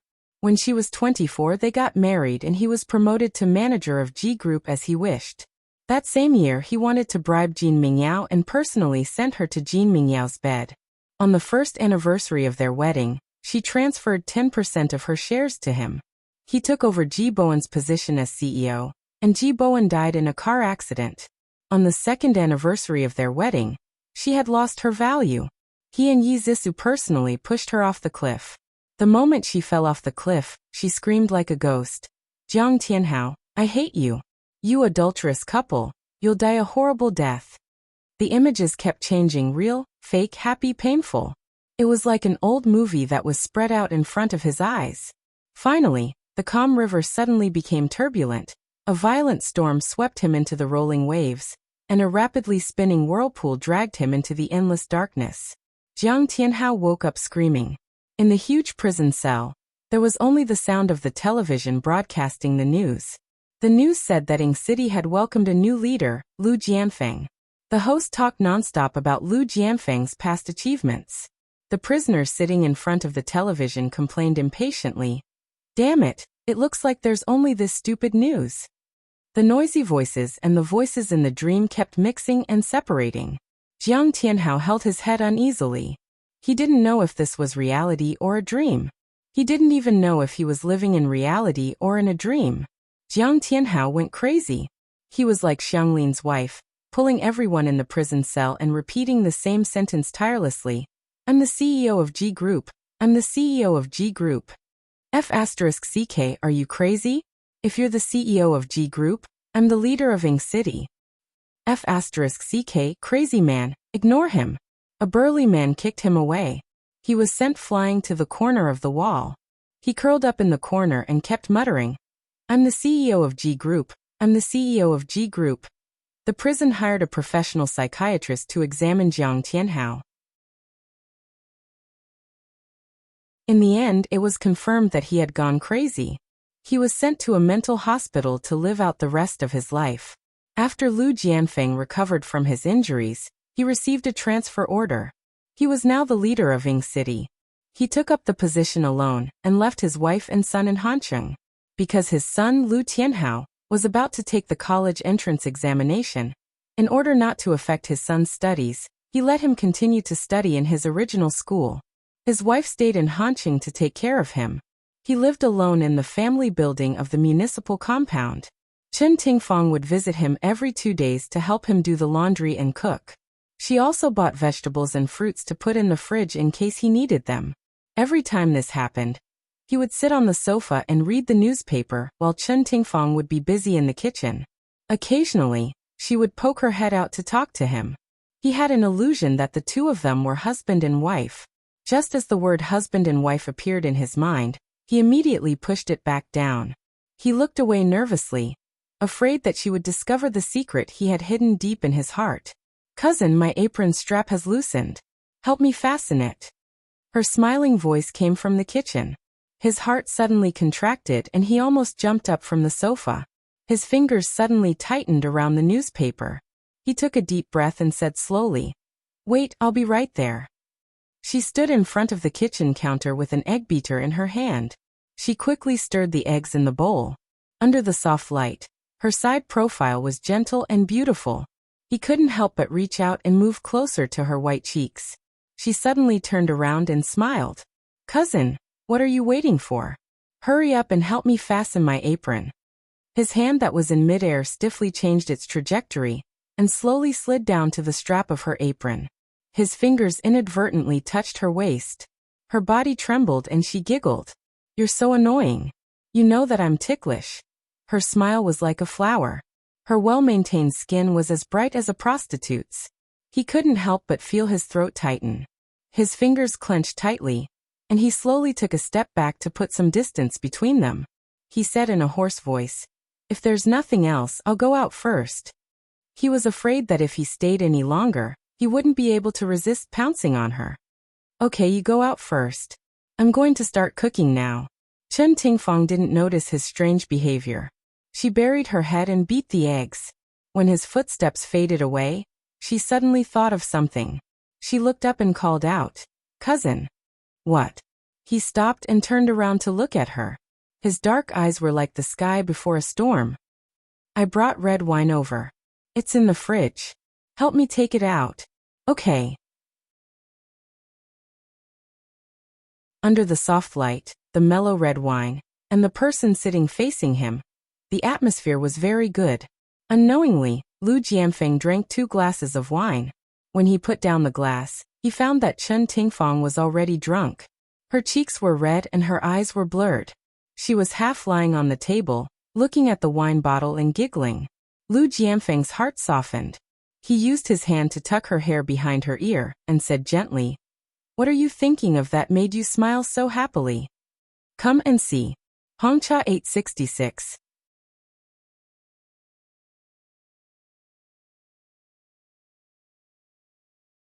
Chapter 921. His fingers were cool and comfortable. She rubbed her burning face against his fingers, and he quickly retracted his hand as though he had been electrocuted. His heartbeat quickened. She didn't seem to notice it. She narrowed her eyes and muttered, "We haven't drunk like this in a long time." "Yeah, it's been a long time." He stared at her, and his gaze gradually became heated. He said slowly, "Tingfang." "HM." She propped her head up and looked at him with a dazed gaze. "Nothing." His throat tightened and he suddenly stood up. "I'm going to the washroom." He quickly walked into the washroom and splashed his face with cold water, trying to extinguish the fire in his heart. However, the water was like gasoline. Not only did it not extinguish the fire, but it also made it burn more fiercely. Her figure also became clearer in his mind. He suddenly turned on the shower head and drenched himself from head to toe with cold water. When he came out of the washroom, it was already 10 minutes later. Chen Tingfang was sprawled on the dining table, completely drunk. She was still mumbling something incoherently. He shook his head helplessly and dotingly. He shook her shoulders. "Tingfang, wake up. I'll take you home." She muttered impatiently, "No. Forget it." Staying over for a night occasionally wasn't a big deal. He would just give Ji Bowen a call later. Lu Jianfeng first went back to his room to change his clothes, then picked her up and put her on the bed in the guest room. He took off her shoes and pulled the quilt over her body. Just as he was about to get up and leave, a hand suddenly grabbed his clothes, and then a soft body pressed against his arm. "Ihan, I missed you so much." "Ihan." She leaned on his arm and sobbed. Lu Jianfeng was angry and jealous. Who was Ihan? She had never mentioned him to him. That man named Ihan was actually hidden deep in her heart. He was going crazy with jealousy. He suddenly grabbed her wrist and asked with an ashen face, "Who is Ihan? What's your relationship with him?" She was so drunk that she couldn't understand what he was saying, let alone answer his question. She just hugged him tightly and called out, "Ihan. Oh, it's so hot. Ihan, let go of me. I'm so hot. Tingfang, don't move." Lu Jianfeng was about to go crazy from her torture. When she struggled, the buttons in front of her chest were pushed open, revealing her snow-white skin and a faintly discernible cleavage. The flame in his heart was ignited once again, burning his rationality. "Ihan, I miss you. I want you." Women were like wolves in their 30s and tigers in their 40s. Chen Tingfang had been dry for so long. After being numbed by the alcohol, her body was filled with a strong desire. She was like a seductive vixen as she wrapped herself around his body. Her hands were on his body, and her lips kissed his firm chest. Hiss. He sucked in a breath of cold air. His whole body was tense, and all his blood was rushing to the top of his head. The beast in his heart was roaring wildly, wanting to suppress her. However, the remnants of reason in his brain kept reminding him that he couldn't. That was evil. That was disgusting. "Tingfang, don't mess around anymore." The veins on Lu Jianfeng's forehead throbbed. In the end, he held it in. He grabbed her hand and pulled her away from his body. He wrapped her tightly in the blanket and left the room in a sorry state, as if he was fleeing for his life. After the hangover, he had a splitting headache. Chen Tingfang rubbed her forehead and opened the bedroom door. When she saw a man and a woman sitting opposite each other in the living room, she was stunned. She hurriedly tidied up her messy hair and clothes and smiled awkwardly. "Cousin-in-law, when did you come?" Sitting opposite Lu Jianfeng was his wife Wu Shiyi. She used a tissue to wipe the corners of her eyes. Her eyes were red, and she forced a smile. "I just arrived this morning. When I came, Jianfeng said that you were sleeping, so I didn't wake you up." Chen Tingfang noticed that Wu Shiyi should have cried, and her cousin's expression was very ugly.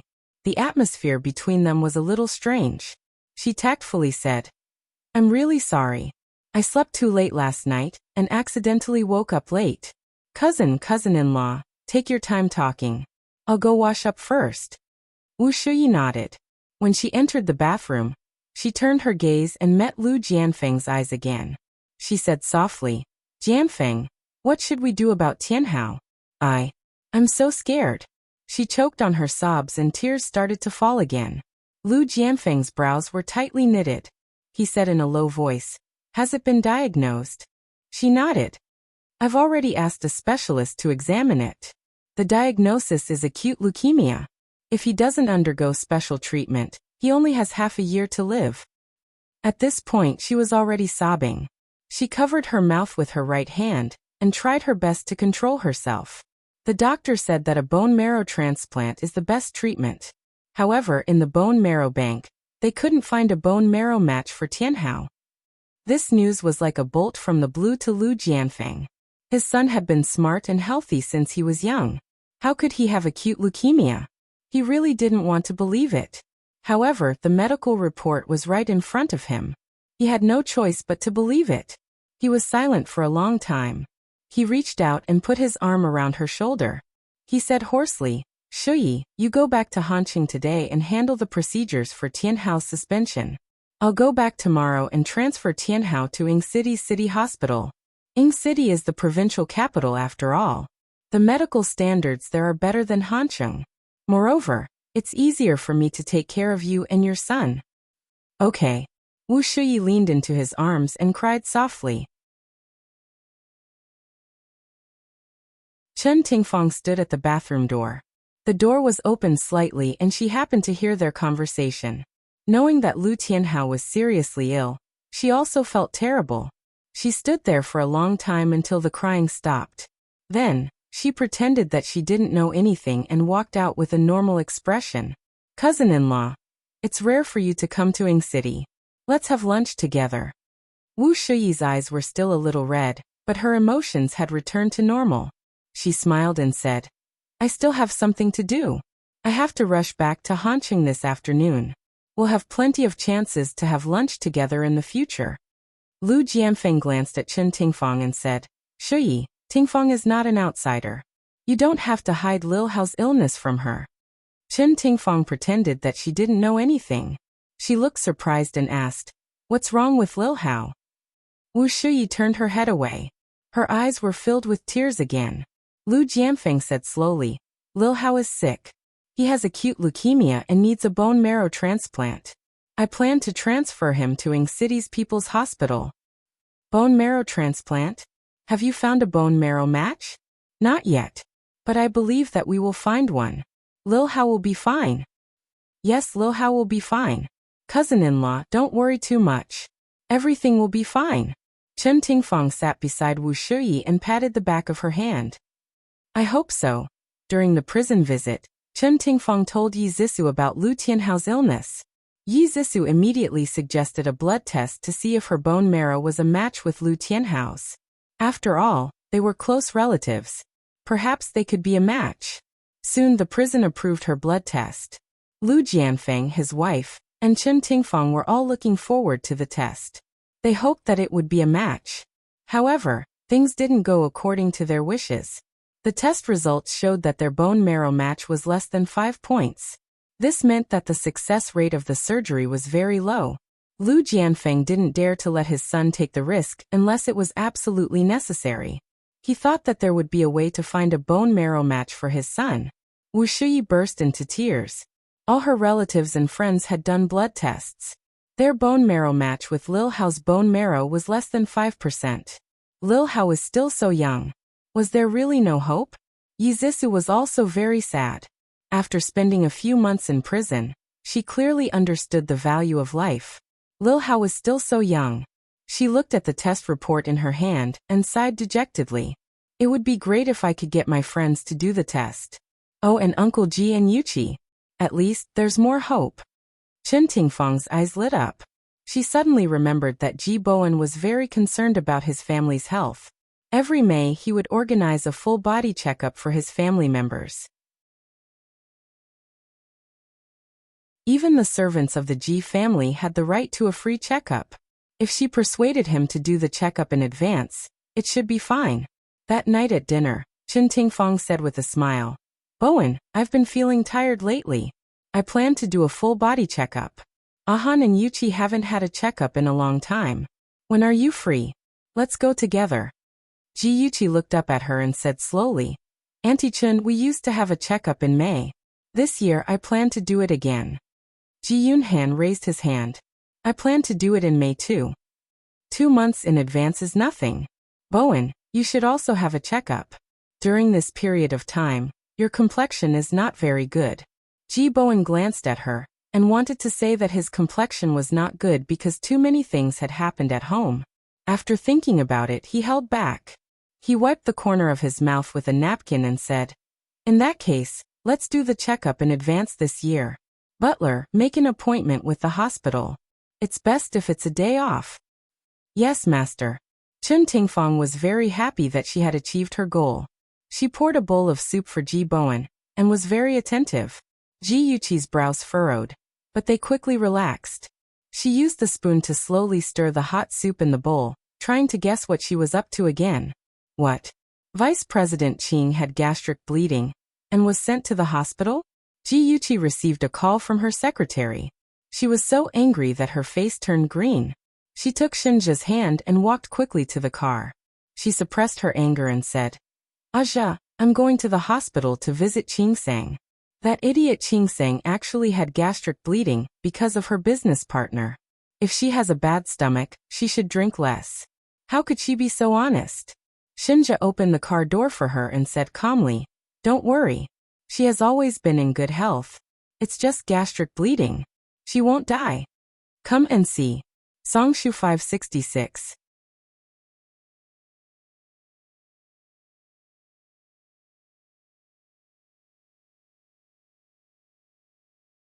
Chapter 922. Ji Yuqi buckled her seatbelt and said suspiciously, "Aja, you don't seem very happy." Shinja gestured for Aze, who was sitting in the driver's seat, to start the car. Then he rubbed Yuqi's hair and said expressionlessly, "Correction, I am very unhappy." "Why?" "Qingsang is my friend and also your subordinate. It's reasonable for us to care about her." Ji Yuqi felt that it was necessary to teach him about the ways of the world. If a person was too cold, he would lack friends and feel lonely. She didn't want Shinja to feel lonely. Shinja said seriously, "Because you're jealous. You care more about her than you care about me." "Hey, I'm not. I'm also very concerned about you." Ji Yuqi pouted, feeling wronged. She had been wrongly accused. "I came to your school from the company hungry, because I wanted to have lunch with you. But after you heard that Qingsang was sick, you forgot about me." He stated the truth seriously. Ji Yuqi felt guilty. "I'm sorry. It's my fault. If you're hungry, let's go eat first and then go to the hospital, okay?" He patted her head like he was comforting an uneasy pet. "Let's go to the hospital to see Qingsang first. Otherwise, you'll be distracted when you eat." He knew her character very well. She bit her lip. Suddenly, her eyes lit up and her cheeks bloomed with a bright smile. "Wait a minute. I have something for you." She put her handbag on her lap, unzipped it, and rummaged through the bag. Finally, she took out 2 bags of snacks, a bag of biscuits, and a chocolate bar. She handed them to him, as if she was presenting a treasure. She smiled happily and said, "Here, these are my snacks. They can fill your stomach." Shinja looked away in disgust. "I never eat this kind of junk food. It's okay to eat it once in a while. It's delicious. I'm not lying." She quickly opened the bag, picked up a piece of biscuit with jam and fed it to him. She coaxed him like she was coaxing a child. "Ah. Open your mouth. Good boy, open it quickly." Shinja was speechless. "Do you think I'm a child? Even children aren't as picky as you. Young Master Shin, please eat a little.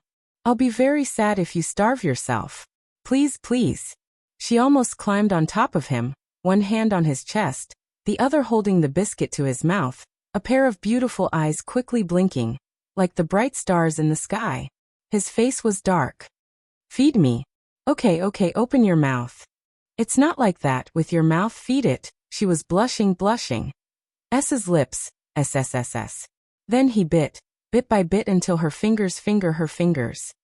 She blushed and whispered, "Stop fooling around. Aze is still here." Aze didn't hear or see anything. His eyes were focused in front of him. As a competent bodyguard and killer, he was very professional. He absolutely didn't see or hear anything indecent. Listen, that didn't seem to be something he could control. Ji Yuqi was very worried about Qingsang. She thought she would see her lying weakly on the hospital bed. In fact, she was leaning against the bed, with one hand on an A4 drip and the other handling company documents. A thick stack of documents was neatly placed beside her. Even when she heard someone come in, she didn't raise her head. "Stop persuading me to rest. If you keep nagging, go back immediately," she said coldly. Oh, even if she was sick, the queen was still the queen. Her aura was strong and imposing. Ji couldn't help but laugh. She approached her in her high heels.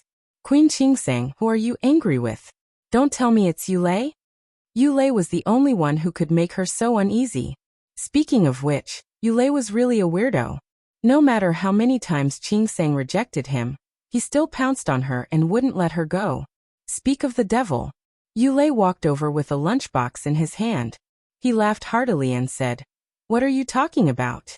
As a partner of Free Company, he knew Ji, the boss behind the scenes.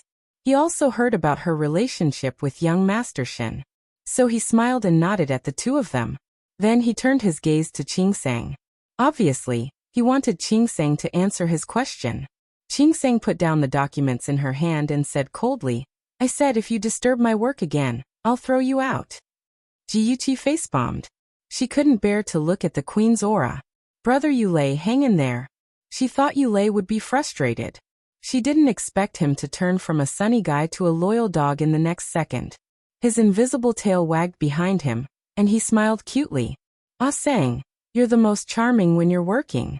But if you don't eat, you won't have the energy to work. So put your work aside and eat first.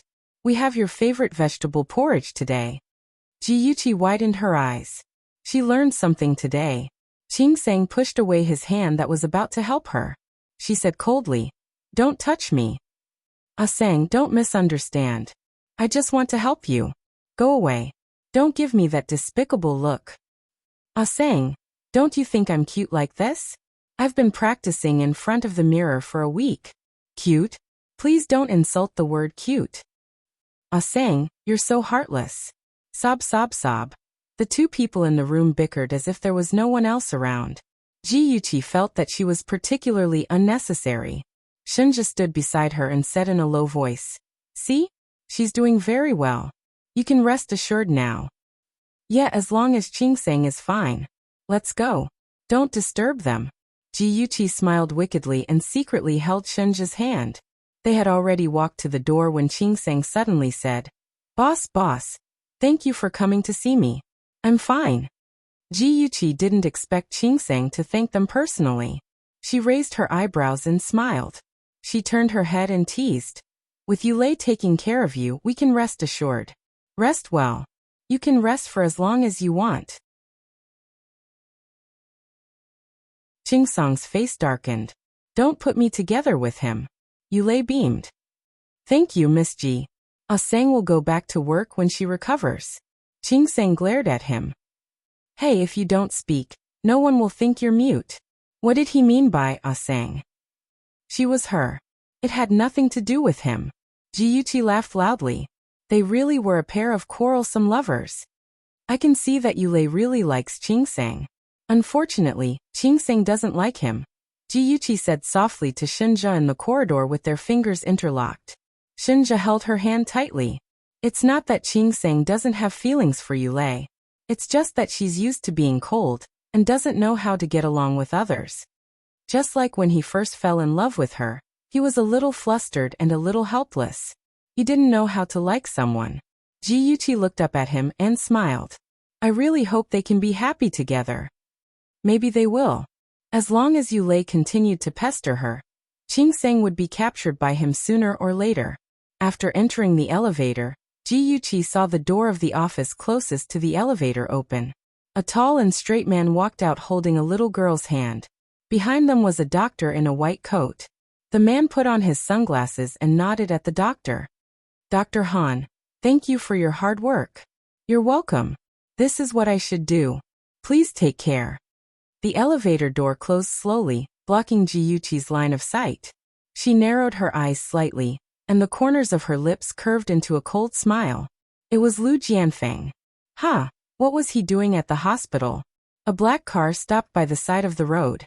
Lu Jianfeng, dressed in a black suit, held the little girl's hand and walked to the front of the car. When he opened the door, the little girl looked up and said with anticipation, "Uncle, I'm very obedient today. Can I go to the amusement park to play?" Lu Jianfeng bent down and picked her up. A faint smile appeared on his face. "Uncle is not free today. Next time." Oh, although it was a pity, the little girl nodded obediently and said sweetly, "As long as I can see Uncle every day, even if I don't go to the amusement park, I'll be very happy." "Good girl." He kissed her on the cheek, put her in the passenger seat, and buckled her seat belt. Ji Yuqi sat in Shinja's car and watched the car in front of her drive away. She frowned slightly. That little girl looked at most 8 years old. What was her relationship with Lu Jianfeng? Why did he bring her to the hospital? Shinja glanced at the disappearing car. "If you're curious, let Liang Yu check it out." Okay." On Saturday, Ji Bowen took the whole family to the hospital for a physical examination. The doctor at the reception was an old acquaintance of the Ji family. He chatted and laughed and easily completed the full-body examination. 3 days later, the hospital sent the medical report to the Ji family. Chen Tingfang had told the housekeeper to send the medical report to her as soon as he received it, so she was the first to open the envelope. There was a thick stack of medical reports inside. She looked through them carefully and finally found a different one. It was a bone marrow match analysis.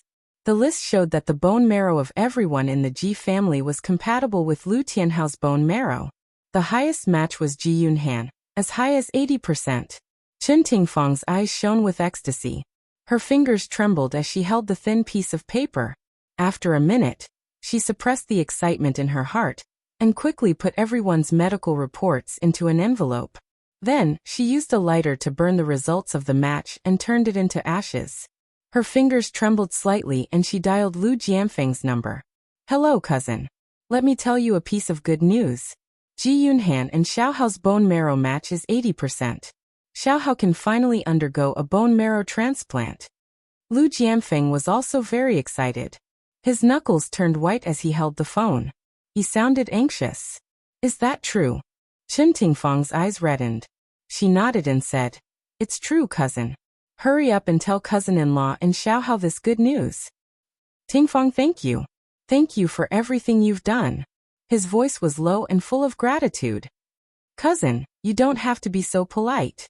We're family." After ending the call, Chen Tingfang let out a long sigh of relief. Previously, she had discussed with her cousin and bribed the person in charge of the medical report to do a HLA test on everyone in the Ji family. The results showed that Ji Yunhan and Xiaohao's bone marrow match was the highest. Now the most important thing was how to persuade Ji Yunhan to donate his bone marrow. When Chen Tingfang thought of this problem, her head started to hurt. Previously, she had shed all pretense of cordiality with Ji Yuqi and her brother, and had done many things to hurt them. Now that she wanted to ask Ji Yunhan for help, she was afraid that they wouldn't agree. She thought about it and finally decided to test it out first. That night, after dinner, Chen Tingfang took out the medical report and handed it to everyone one by one. After confirming that everyone was healthy, she let out a sigh of relief and sighed. "I saw the news this afternoon. It said that a young man had acute leukemia and needed a bone marrow transplant. His parents and brother had their bone marrow matched, and the results showed that the two brothers were a high match. At first, the young man's brother was willing to give him a bone marrow transplant, but later, his brother chickened out and the doctor had no choice but to transplant his father's bone marrow to him. In the end, the bone marrow transplant failed, and the young man had a very serious rejection reaction. He died in less than 2 months. Ji Bowen had seen the fickleness of human nature and sighed. In today's society, the relationship between siblings is very thin. Ji Yunhan raised his eyebrows and said with a smile, "Dad, you don't have to use this matter to educate Sis and me. We definitely won't be like that pair of brothers. If Sis needs it, let alone bone marrow, even if it's my cornea or kidney, I will donate it to her without hesitation. I think it's the same for you, sister. Am I right, sister?" Ji Yuqi slapped him on the head. "Bah. Children's words carry no harm. Hurry up and spit out your saliva." Ji Yunhan smiled mischievously and did not look serious. What are you afraid of? I'm just saying. It's not like you'll really get sick. Don't be so afraid. Chen Tingfang coughed and teased. Ahan, if your sis Zissou has leukemia, are you willing to donate your bone marrow to her? Ji Yunhan muttered softly. I don't care if she dies. Yi Zissou? Are you kidding me? That black-hearted bad woman. It's better if she dies. I can't be bothered with her. Ji Bowen's expression changed. Chen Tingfang smiled awkwardly. What if it's a stranger? Will you donate it? Ji Yunhan glanced at her lazily. Auntie Chen, in this world, the only people who can make me do anything are my family members who are related to me by blood. As for the others, it depends on my mood. If I'm in a bad mood, why should I help them? I'm not close to them. His tone was lazy and extremely infuriating. Especially the words connected by blood. They were especially grating. Awesome novel Songshu 566.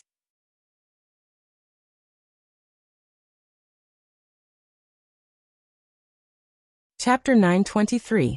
Chen Tingfang felt a mouthful of blood in her chest. She was so frustrated that she could die. After a while, she squeezed out a few words from between her teeth. Really? Haha. Ji Bowen's expression became serious. He said slowly. Ahan, your feelings for your family are very good. However, you can't be heartless towards outsiders. If you can help them, help them. Don't act according to your whims. Do you understand? I understand, Dad. I'm just kidding. Ji Yunhan's indifferent attitude made Chen Tingfang's heart sink.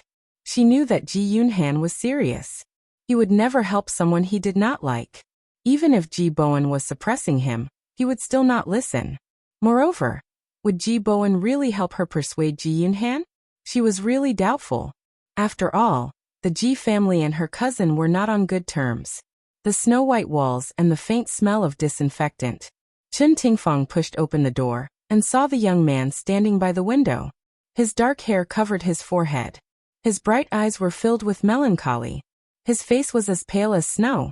When he saw her, the melancholy in his eyes was immediately replaced by a smile. Aunt, you're here. Chen Tingfang shook the bag in her hand and smiled.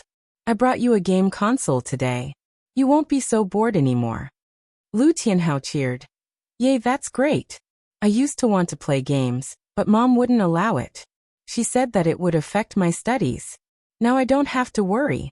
I can play games to my heart's content.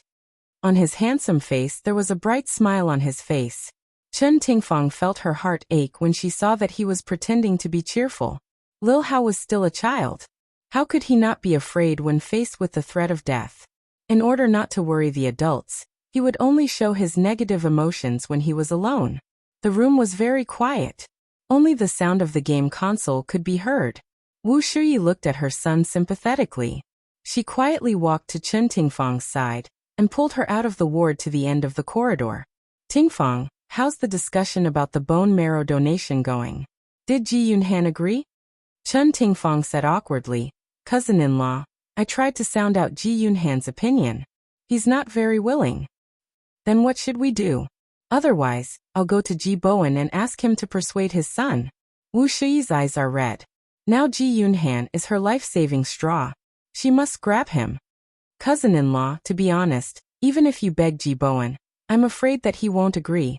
After all, we have a grudge against him before.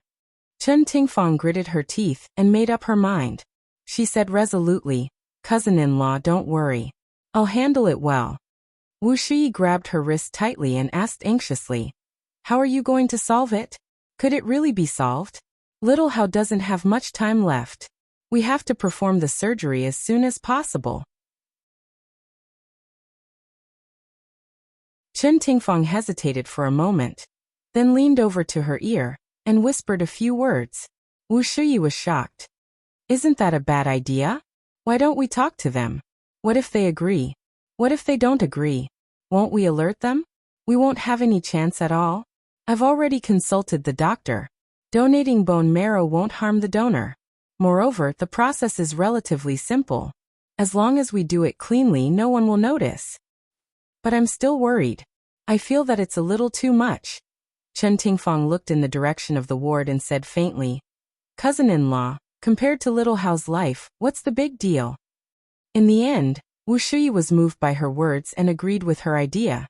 However, she was still worried. Therefore, when she saw Lu Jianfeng that night, she told him about Chen Tingfang's plan. In the end, she said uneasily, Jianfeng, are we really going to do this? Lu Jianfeng frowned and remained silent. He had considered asking Ji Bowen for help. However, he was a person who had been in a high position for a long time and had developed a sense of arrogance. It was really difficult for him to lower his voice and beg Ji Bowen. Moreover, he had threatened Ji Bowen before. If he were to ask him for help now, he would definitely make things difficult for him, or even reject him. He massaged his temples and said slowly, Tingfang has a point. If Ji Bowen doesn't agree, we'll alert them again. It'll be very difficult to carry out our plan in secret. This meant that he agreed with Chen Tingfang's idea. Wu Shui didn't know why, but she felt relieved. She also comforted herself. Anyway, Ji Yunhan's body wouldn't be harmed, so she shouldn't worry about it. After class, Ji Yunhan was about to go to the cafeteria for lunch with his classmates when his phone suddenly rang. It was an unfamiliar number. He pressed the answer button, and a middle-aged man's deep voice came from the other end of the line. Hello, is this Ji Yunhan? Yes, I am. Who is this? I'm Dr. Zhang from Second Hospital. Have you received the medical examination report that was sent to your house last time? Yes, I have. Is there a problem? Ji Yunhan looked up and gestured to his classmates who were urging him to wait. It's like this. We accidentally mixed up your blood sample with that of another examiner. Please come to the hospital today and have it rechecked. Ji Yunhan frowned. How could this be? You guys are too reckless. Dr. Zhang apologized again in a good-natured manner. Ji Yunhan had no choice but to say reluctantly, I still have class today. How about tomorrow? All right then. 10 o'clock tomorrow morning in room 304 of Building 1. Please look for Dr. Zhang when you arrive. Ji Yunhan was speechless. What kind of lousy hospital was this? How could they mix up a blood sample? He shook his head and temporarily put the matter to the back of his mind. Then he moved closer to his deskmate, patted him on the shoulder with a smile, and went to have lunch with him. The next day was Saturday.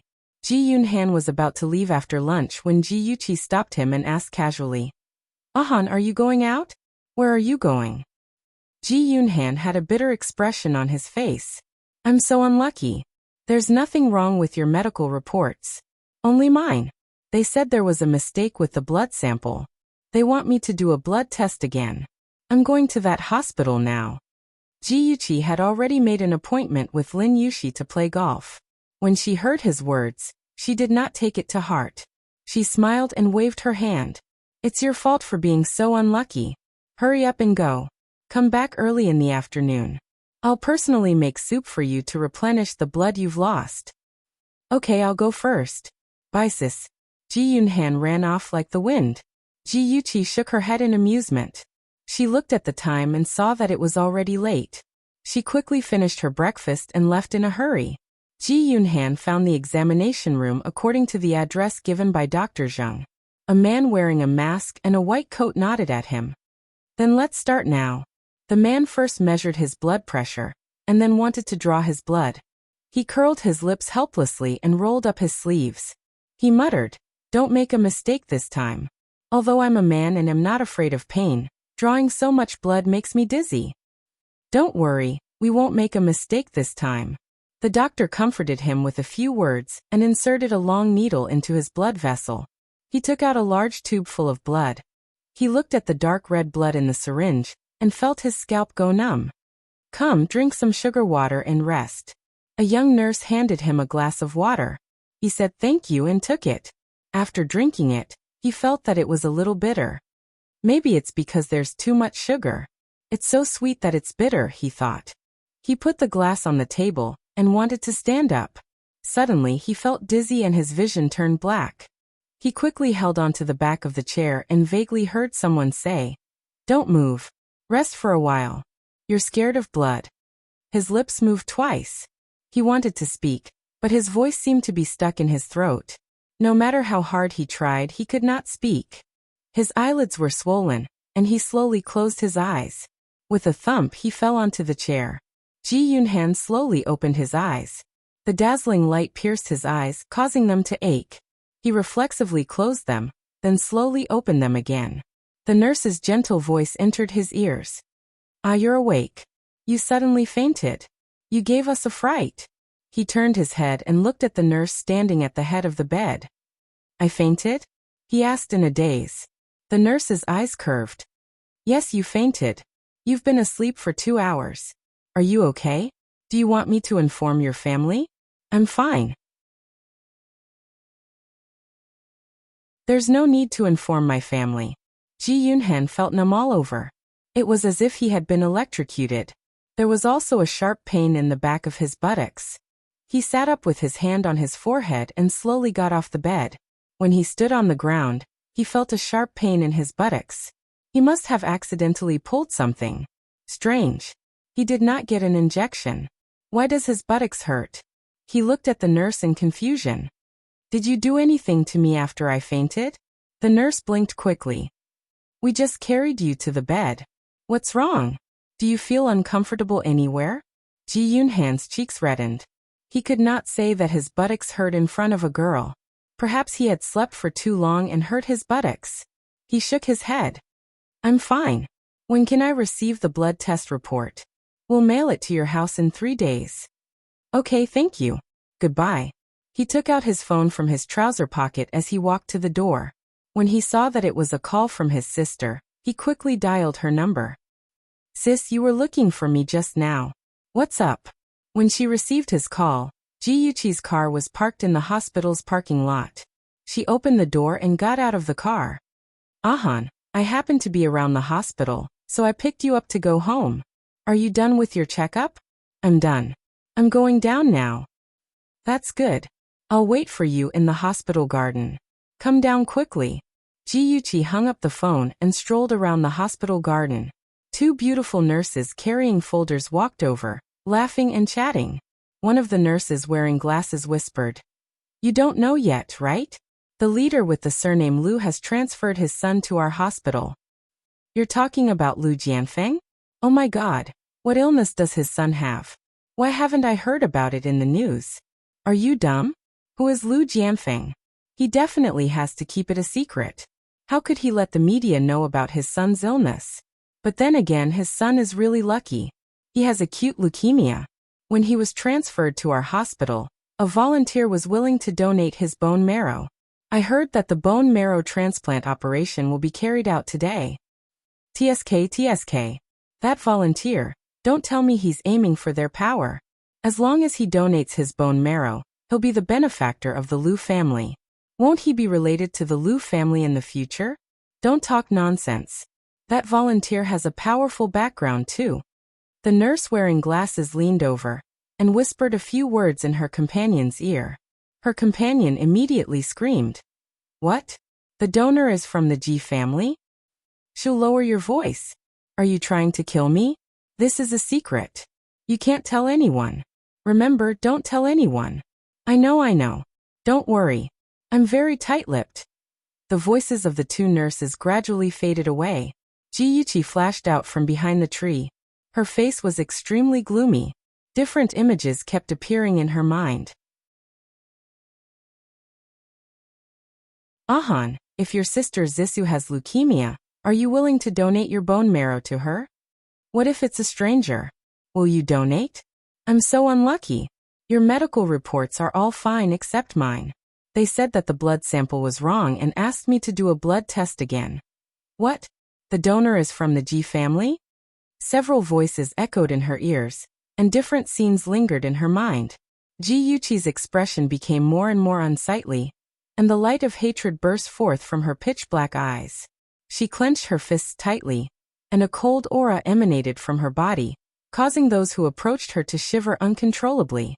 When Ji Yunhan found her, he was frightened by her vicious gaze. He quickened his pace and walked in front of her. Concerned, he asked, "Sister, what's wrong? Are you okay?"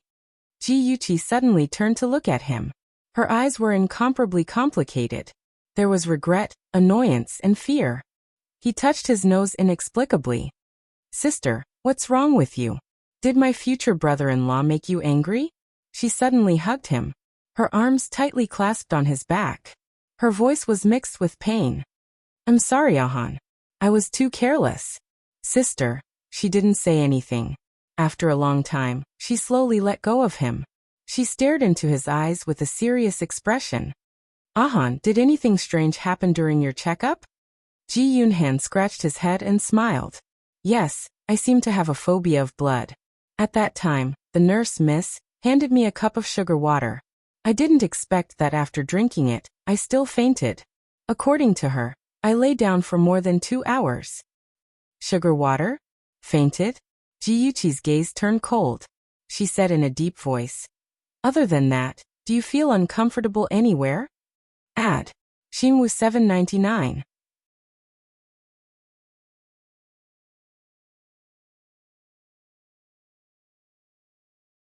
Chapter 924.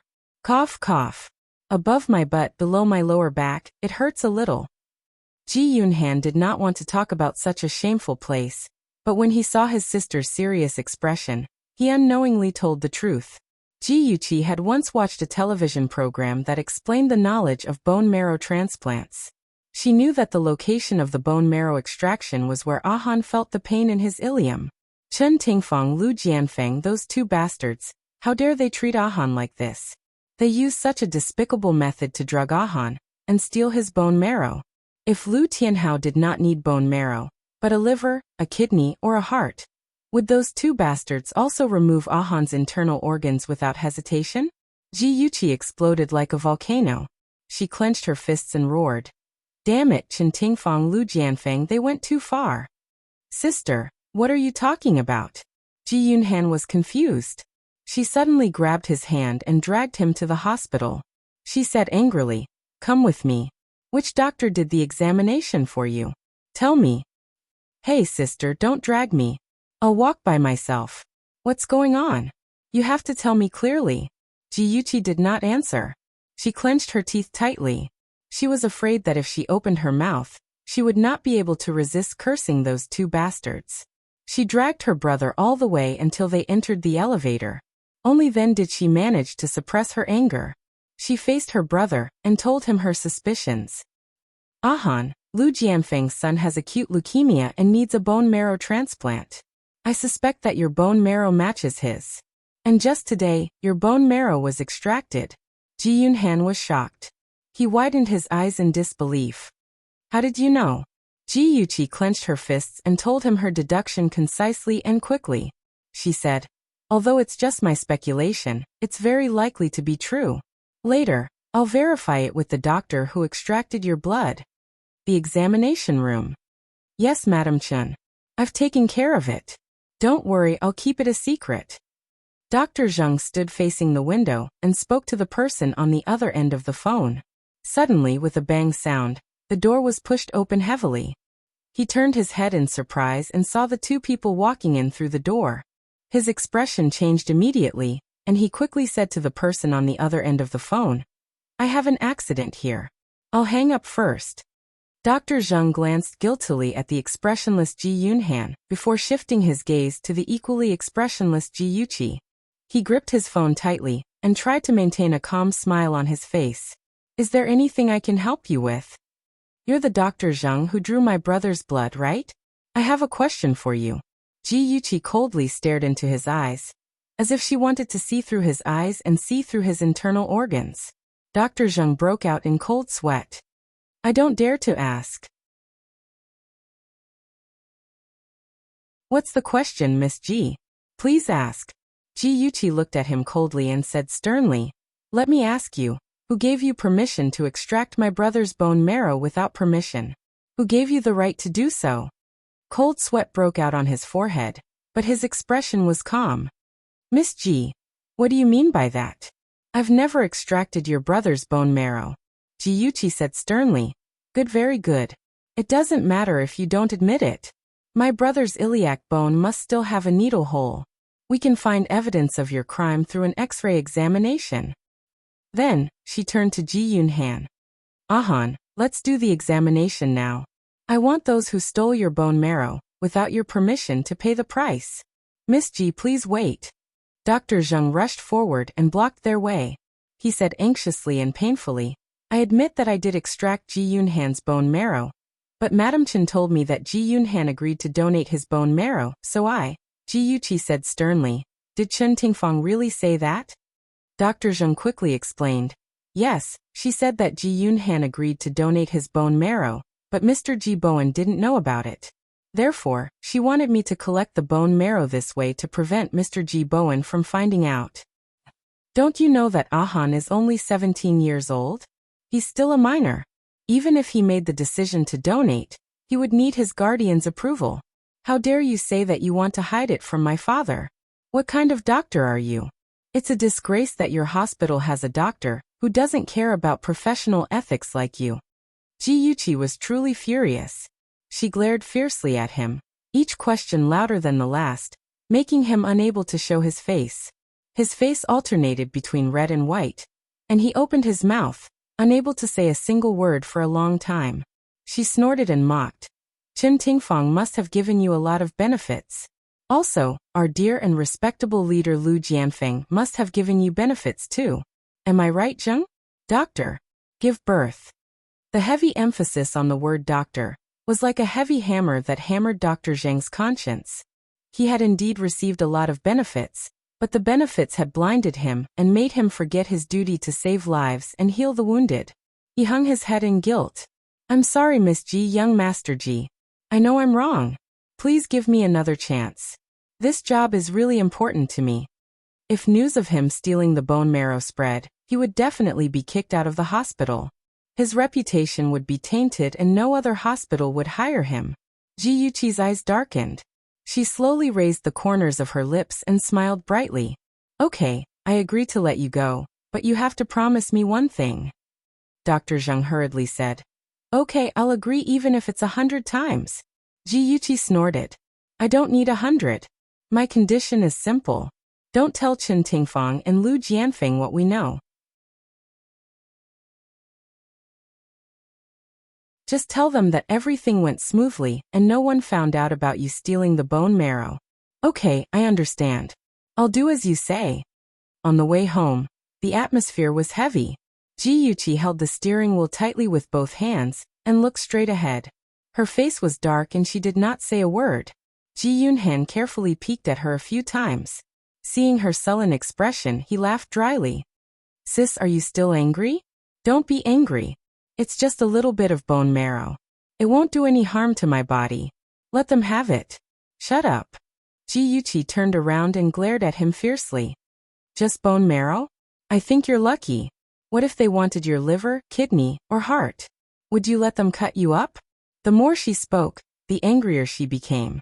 She raised her arm and slapped him hard on the head. Be more careful next time. Don't just drink everything that people give you. I know, sis. You're so fierce. My butt still hurts. He covered his head pitifully like a harmless little bunny. Ji Yuqi's heart ached when she thought about how his bone marrow had been inexplicably extracted. However, she was stubborn and refused to put down her pride to comfort him. She continued to lecture him with a straight face. Now you know it hurts. Let's see if you still drink anything in the future. Sis, he cried with tears in his eyes. Her heart almost broke. She couldn't help but reach out and rub his head. Her voice became gentle. All right, it doesn't hurt anymore. This time, I'm also at fault. I should have noticed the abnormality earlier. Han, don't worry. I'll get justice for you. If Lu Jianfeng told her honestly that Lu Tianhao was sick and needed Han to donate his bone marrow, she wouldn't refuse. She believed that Han wouldn't refuse either. After all, the conflict between the Ji family and Lu Jianfeng shouldn't involve Lu Tianhao. However, Lu Jianfeng shamelessly used underhanded means to steal Han's bone marrow. This was unacceptable to her. She wouldn't allow her brother to be bullied like this. Outside the operating room, Lu Jianfeng, Wu Shiyi and other relatives were waiting anxiously. Lu Tianhao had been in the operating room for more than 4 hours. They didn't know what was going on inside. To them, every minute was torture. They're out. The doctor is out. Lu Jianfeng rushed to the doctor first. Doctor, how's my son? Don't worry. The patient's surgery was very successful. He just had surgery and his immune system is weak. He doesn't want too many people to visit him at once. Lu Jianfeng's eyes reddened. He nodded heavily. Thank you. In the ward, Lu Jianfeng and his wife saw their son who had just had surgery. He was lying among a pile of instruments. There was an 4 drip on the back of his hand. His face was pale and he hadn't woken up yet. Wu Shuyi leaned into her husband's arms and couldn't help but cry. Lu Jianfeng hugged her shoulder and whispered, "Don't be sad. Little Hao will get better soon." Chen Tingfang, who had been waiting anxiously at home, heard that the surgery was a success. She locked herself in the room and danced with joy. On the other hand, Ji Yuqi got a piece of information from Liang Yu. The little girl that Lu Jianfeng brought to the hospital that day was called Wang Yingying. Her mother, Wang Minghan, was a teacher at Chenxi Kindergarten. It was said that she used to live in Hancheng and had just moved to Ying City. When Ji Yuqi saw Wang Minghan's photo, her eyes narrowed. She couldn't believe what she saw. The woman carrying the child in the photo looked very similar to Chen Tingfang. Something flashed through her mind. She asked hurriedly, "Liang Yu, what's the relationship between Wang Minghan and Lu Jianfeng?" Liang Yu was silent for 2 seconds and said, "Actually, I've been secretly monitoring Wang Minghan and Lu Jianfeng. I found out that the two of them have only met once. It was when Lu Jianfeng sent Wang Yingying to Wang Minghan's place. Moreover, Lu Jianfeng stayed at her place for less than 10 minutes. The two of them seemed to be just ordinary friends." Ji Yuqi's gaze turned cold. She stared at the photo in her hand. She didn't believe that Lu Jianfeng and Wang Minghan's relationship wasn't that simple. Just the fact that Wang Minghan looked so similar to Chen Tingfang was very suspicious. Ad. Hongcha 866.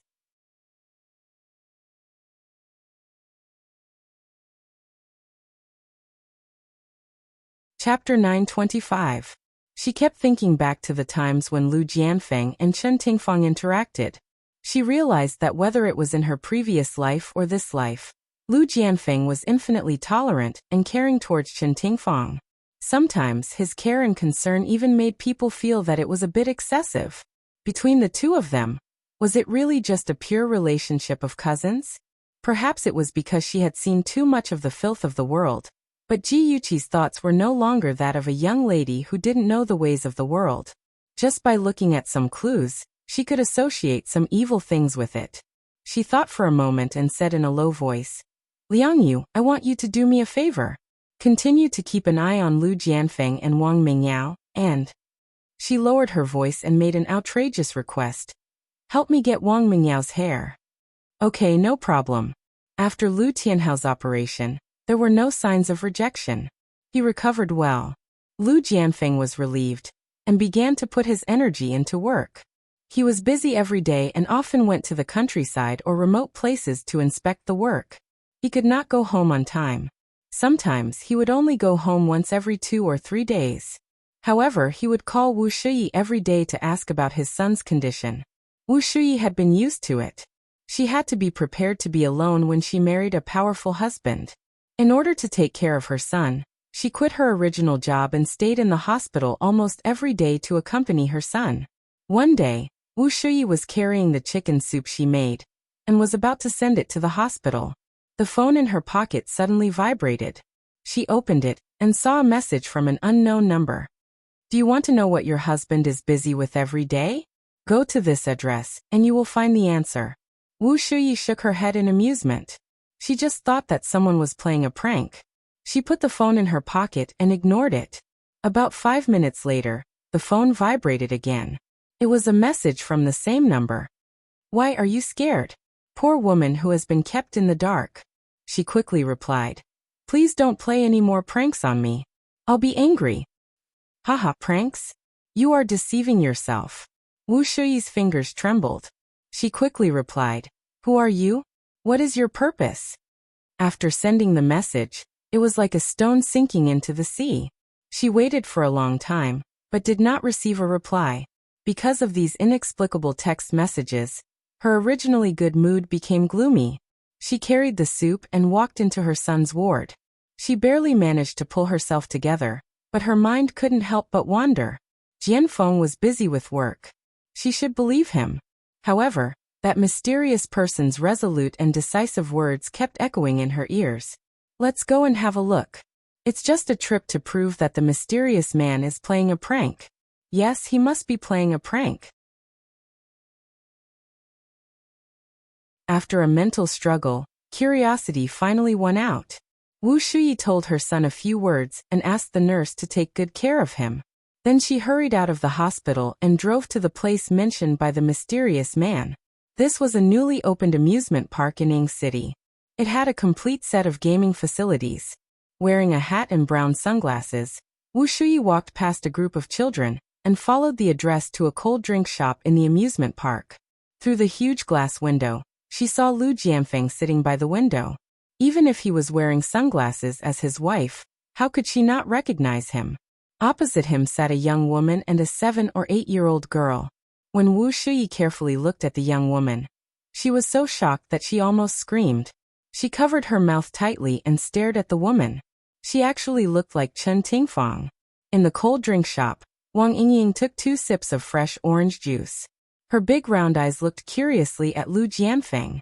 She said in a childish voice, "Uncle, why are you still wearing sunglasses? There's no sun here." Lu Jianfeng wore sunglasses because he didn't want others to find out his identity. Of course, he couldn't explain this to a child. So he smiled and said, "Uncle, don't you look handsome wearing sunglasses?" "Yes." "Then Uncle will always wear them to make himself look more handsome." "Oh, so that's how it is." Wang Yingying nodded as if she understood. Then she pouted and muttered, "But this way, I won't be able to see Uncle's face clearly. It's such a pity." Wang Minghan rubbed her daughter's hair and gently smiled. "Even if you can't see Uncle's face clearly, Yingying can touch Uncle and let Uncle hug you. This is already very good." Wang Yingying smiled and nodded heavily. "And that's right. Uncle played with me the whole day today. I'm so happy." Lu Jianfeng was amused by her cute appearance. He reached out and rubbed her soft hair. Inadvertently, his hand touched Wang Minghan's hand. He didn't withdraw his hand, but took the opportunity to hold her hand. Wang Minghan glanced at him embarrassedly and said softly, "Don't be like this. Be careful not to be seen by others." His voice was low and magnetic. "It's okay. Today belongs to the 3 of us." The sunglasses covered his eyes, but it couldn't block his burning gaze. She felt that her body was about to melt under his burning gaze. She bit her lip and shyly returned his hand. Outside the cold drinks shop, Wu Shuyi hid behind a pillar. Her eyes were fixed on the 2 hands that were clasped together. Her body was trembling and her mind was blank. She couldn't believe what she was seeing. She didn't know why this was happening and she didn't know what she should do. She and Lu Jianfeng were university classmates. Ever since she fell in love with him, she had been chasing after him. She thought that one day, she would be able to wait for him. She waited until she was 30 years old. She waited until she was young. When she thought that she would never be able to touch him for the rest of her life, he suddenly found her and said, "Let's get married. I'll treat you well." At that moment, she really felt that the whole world was bright. She was overjoyed. She was looking forward to a new life and happily married him. Then, she would take care of her husband and their son and wholeheartedly be the woman behind him. He fulfilled his promise. Although their married life couldn't be considered sweet, he respected her and loved their son very much. She thought that they would be able to grow old together, but now, she actually found out that he was having an affair. Her heart hurt so much, as if it was being cut by a knife. Her tears were like beads of a broken string, falling down from the corners of her eyes. She looked at the cold drink shop and saw her husband being gentle and considerate to another woman. She saw that they were like a family of 3, smiling happily. Her heart hurt so much that she almost couldn't breathe. Their son was still lying in the hospital, but he was hugging that little girl and laughing happily. Stumbling all the way back to the car, Wu Shuyi's tears didn't stop. In the enclosed space, she couldn't control herself anymore. She covered her mouth and wailed loudly. She didn't know how long she cried, but her eyes were already swollen and difficult to open. Looking at her sorry figure in the mirror, her hair had already turned white, And she was even more sorrowful. She was almost 50 years old. Other than loving Lu Jianfeng without reservation, she seemed to have never done anything she wanted to do. For her husband, child, and family, she gave up herself. But in the end, what she got was her husband's betrayal. When she was supporting his parents, he was rolling in the sheets with another woman. When she comforted her disappointed son by saying Daddy is busy, he was outside with another mother and daughter. When she couldn't sleep alone many times, when she envied other couples who were in pairs, when she was sick and needed his care, he wasn't by her side. She thought that he was busy, tried her best to be tolerant, and never made a fuss. However, the cruel reality shattered all her fantasies. The despair in her heart was like a wild vine, wrapping around her in despair. Time passed by minute. Unknowingly, the sky outside the window started to darken. She took out her phone and dialed that familiar number. "What's the matter?" The man's low voice entered her ears. She could vaguely hear a child's laughter. Her lips trembled a few times. After a few seconds of silence, she said softly, "Jianfeng, have you ever loved me? We're already an old married couple. Why are you asking such a question? Is Xiaohao okay?" He sounded a little impatient. Her lips twitched, and her eyes were filled with desolation. "Okay, Xiaohao is very good. Can you come back tonight?" "I have something to talk to you about. I still have something to do. I can't go back tonight.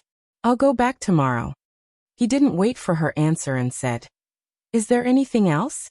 If not, I'll hang up first." "Nothing." Beep, beep, beep. The sky was getting darker and darker. Bright lights decorated the city. A woman in a long dress with disheveled hair walked alone by the riverbank. She had been wandering around the riverbank for more than an hour. She was like a walking corpse, without any thoughts. She was just walking mechanically and aimlessly. A car was parked not far from her. Ji Yuqi sat in the driver's seat, holding a pair of binoculars and staring from afar. She had sent that text message to let Wu Shiyi know about Lu Jianfeng's affair. She didn't want to force Wu Shiyi into a dead end. Therefore, she had been following behind Wu Shiyi to prevent her from taking her own life. After waiting for more than 10 minutes, Wu Shiyi finally left the riverbank and returned to the car. After she started the car, Ji Yuqi quickly followed. Wu Shiyi drove to the hospital to visit her son. Just as she opened the door to the ward, her son immediately looked up and said unhappily, "Mom, where did you go this afternoon? I called your phone, but it was turned off. I was so worried about you." She walked to his side, hugged him with both hands, and said softly, "Xiaohao, don't worry. Mom will be fine. Even if it's for you, Mom will be fine." "Mom, you're so strange today. Are you hiding something from me?" Awesome novel Xingwu 799. That you're tuning in to the Li Mei's Sword of Destiny YouTube channel. We're so grateful for your support, and don't forget to subscribe to join us on this incredible journey through captivating stories. Your generosity through donations truly makes a world of difference, as it's the primary source of revenue that allows me to expand and enhance this channel for you. Thank you from the bottom of my heart for being a part of this adventure.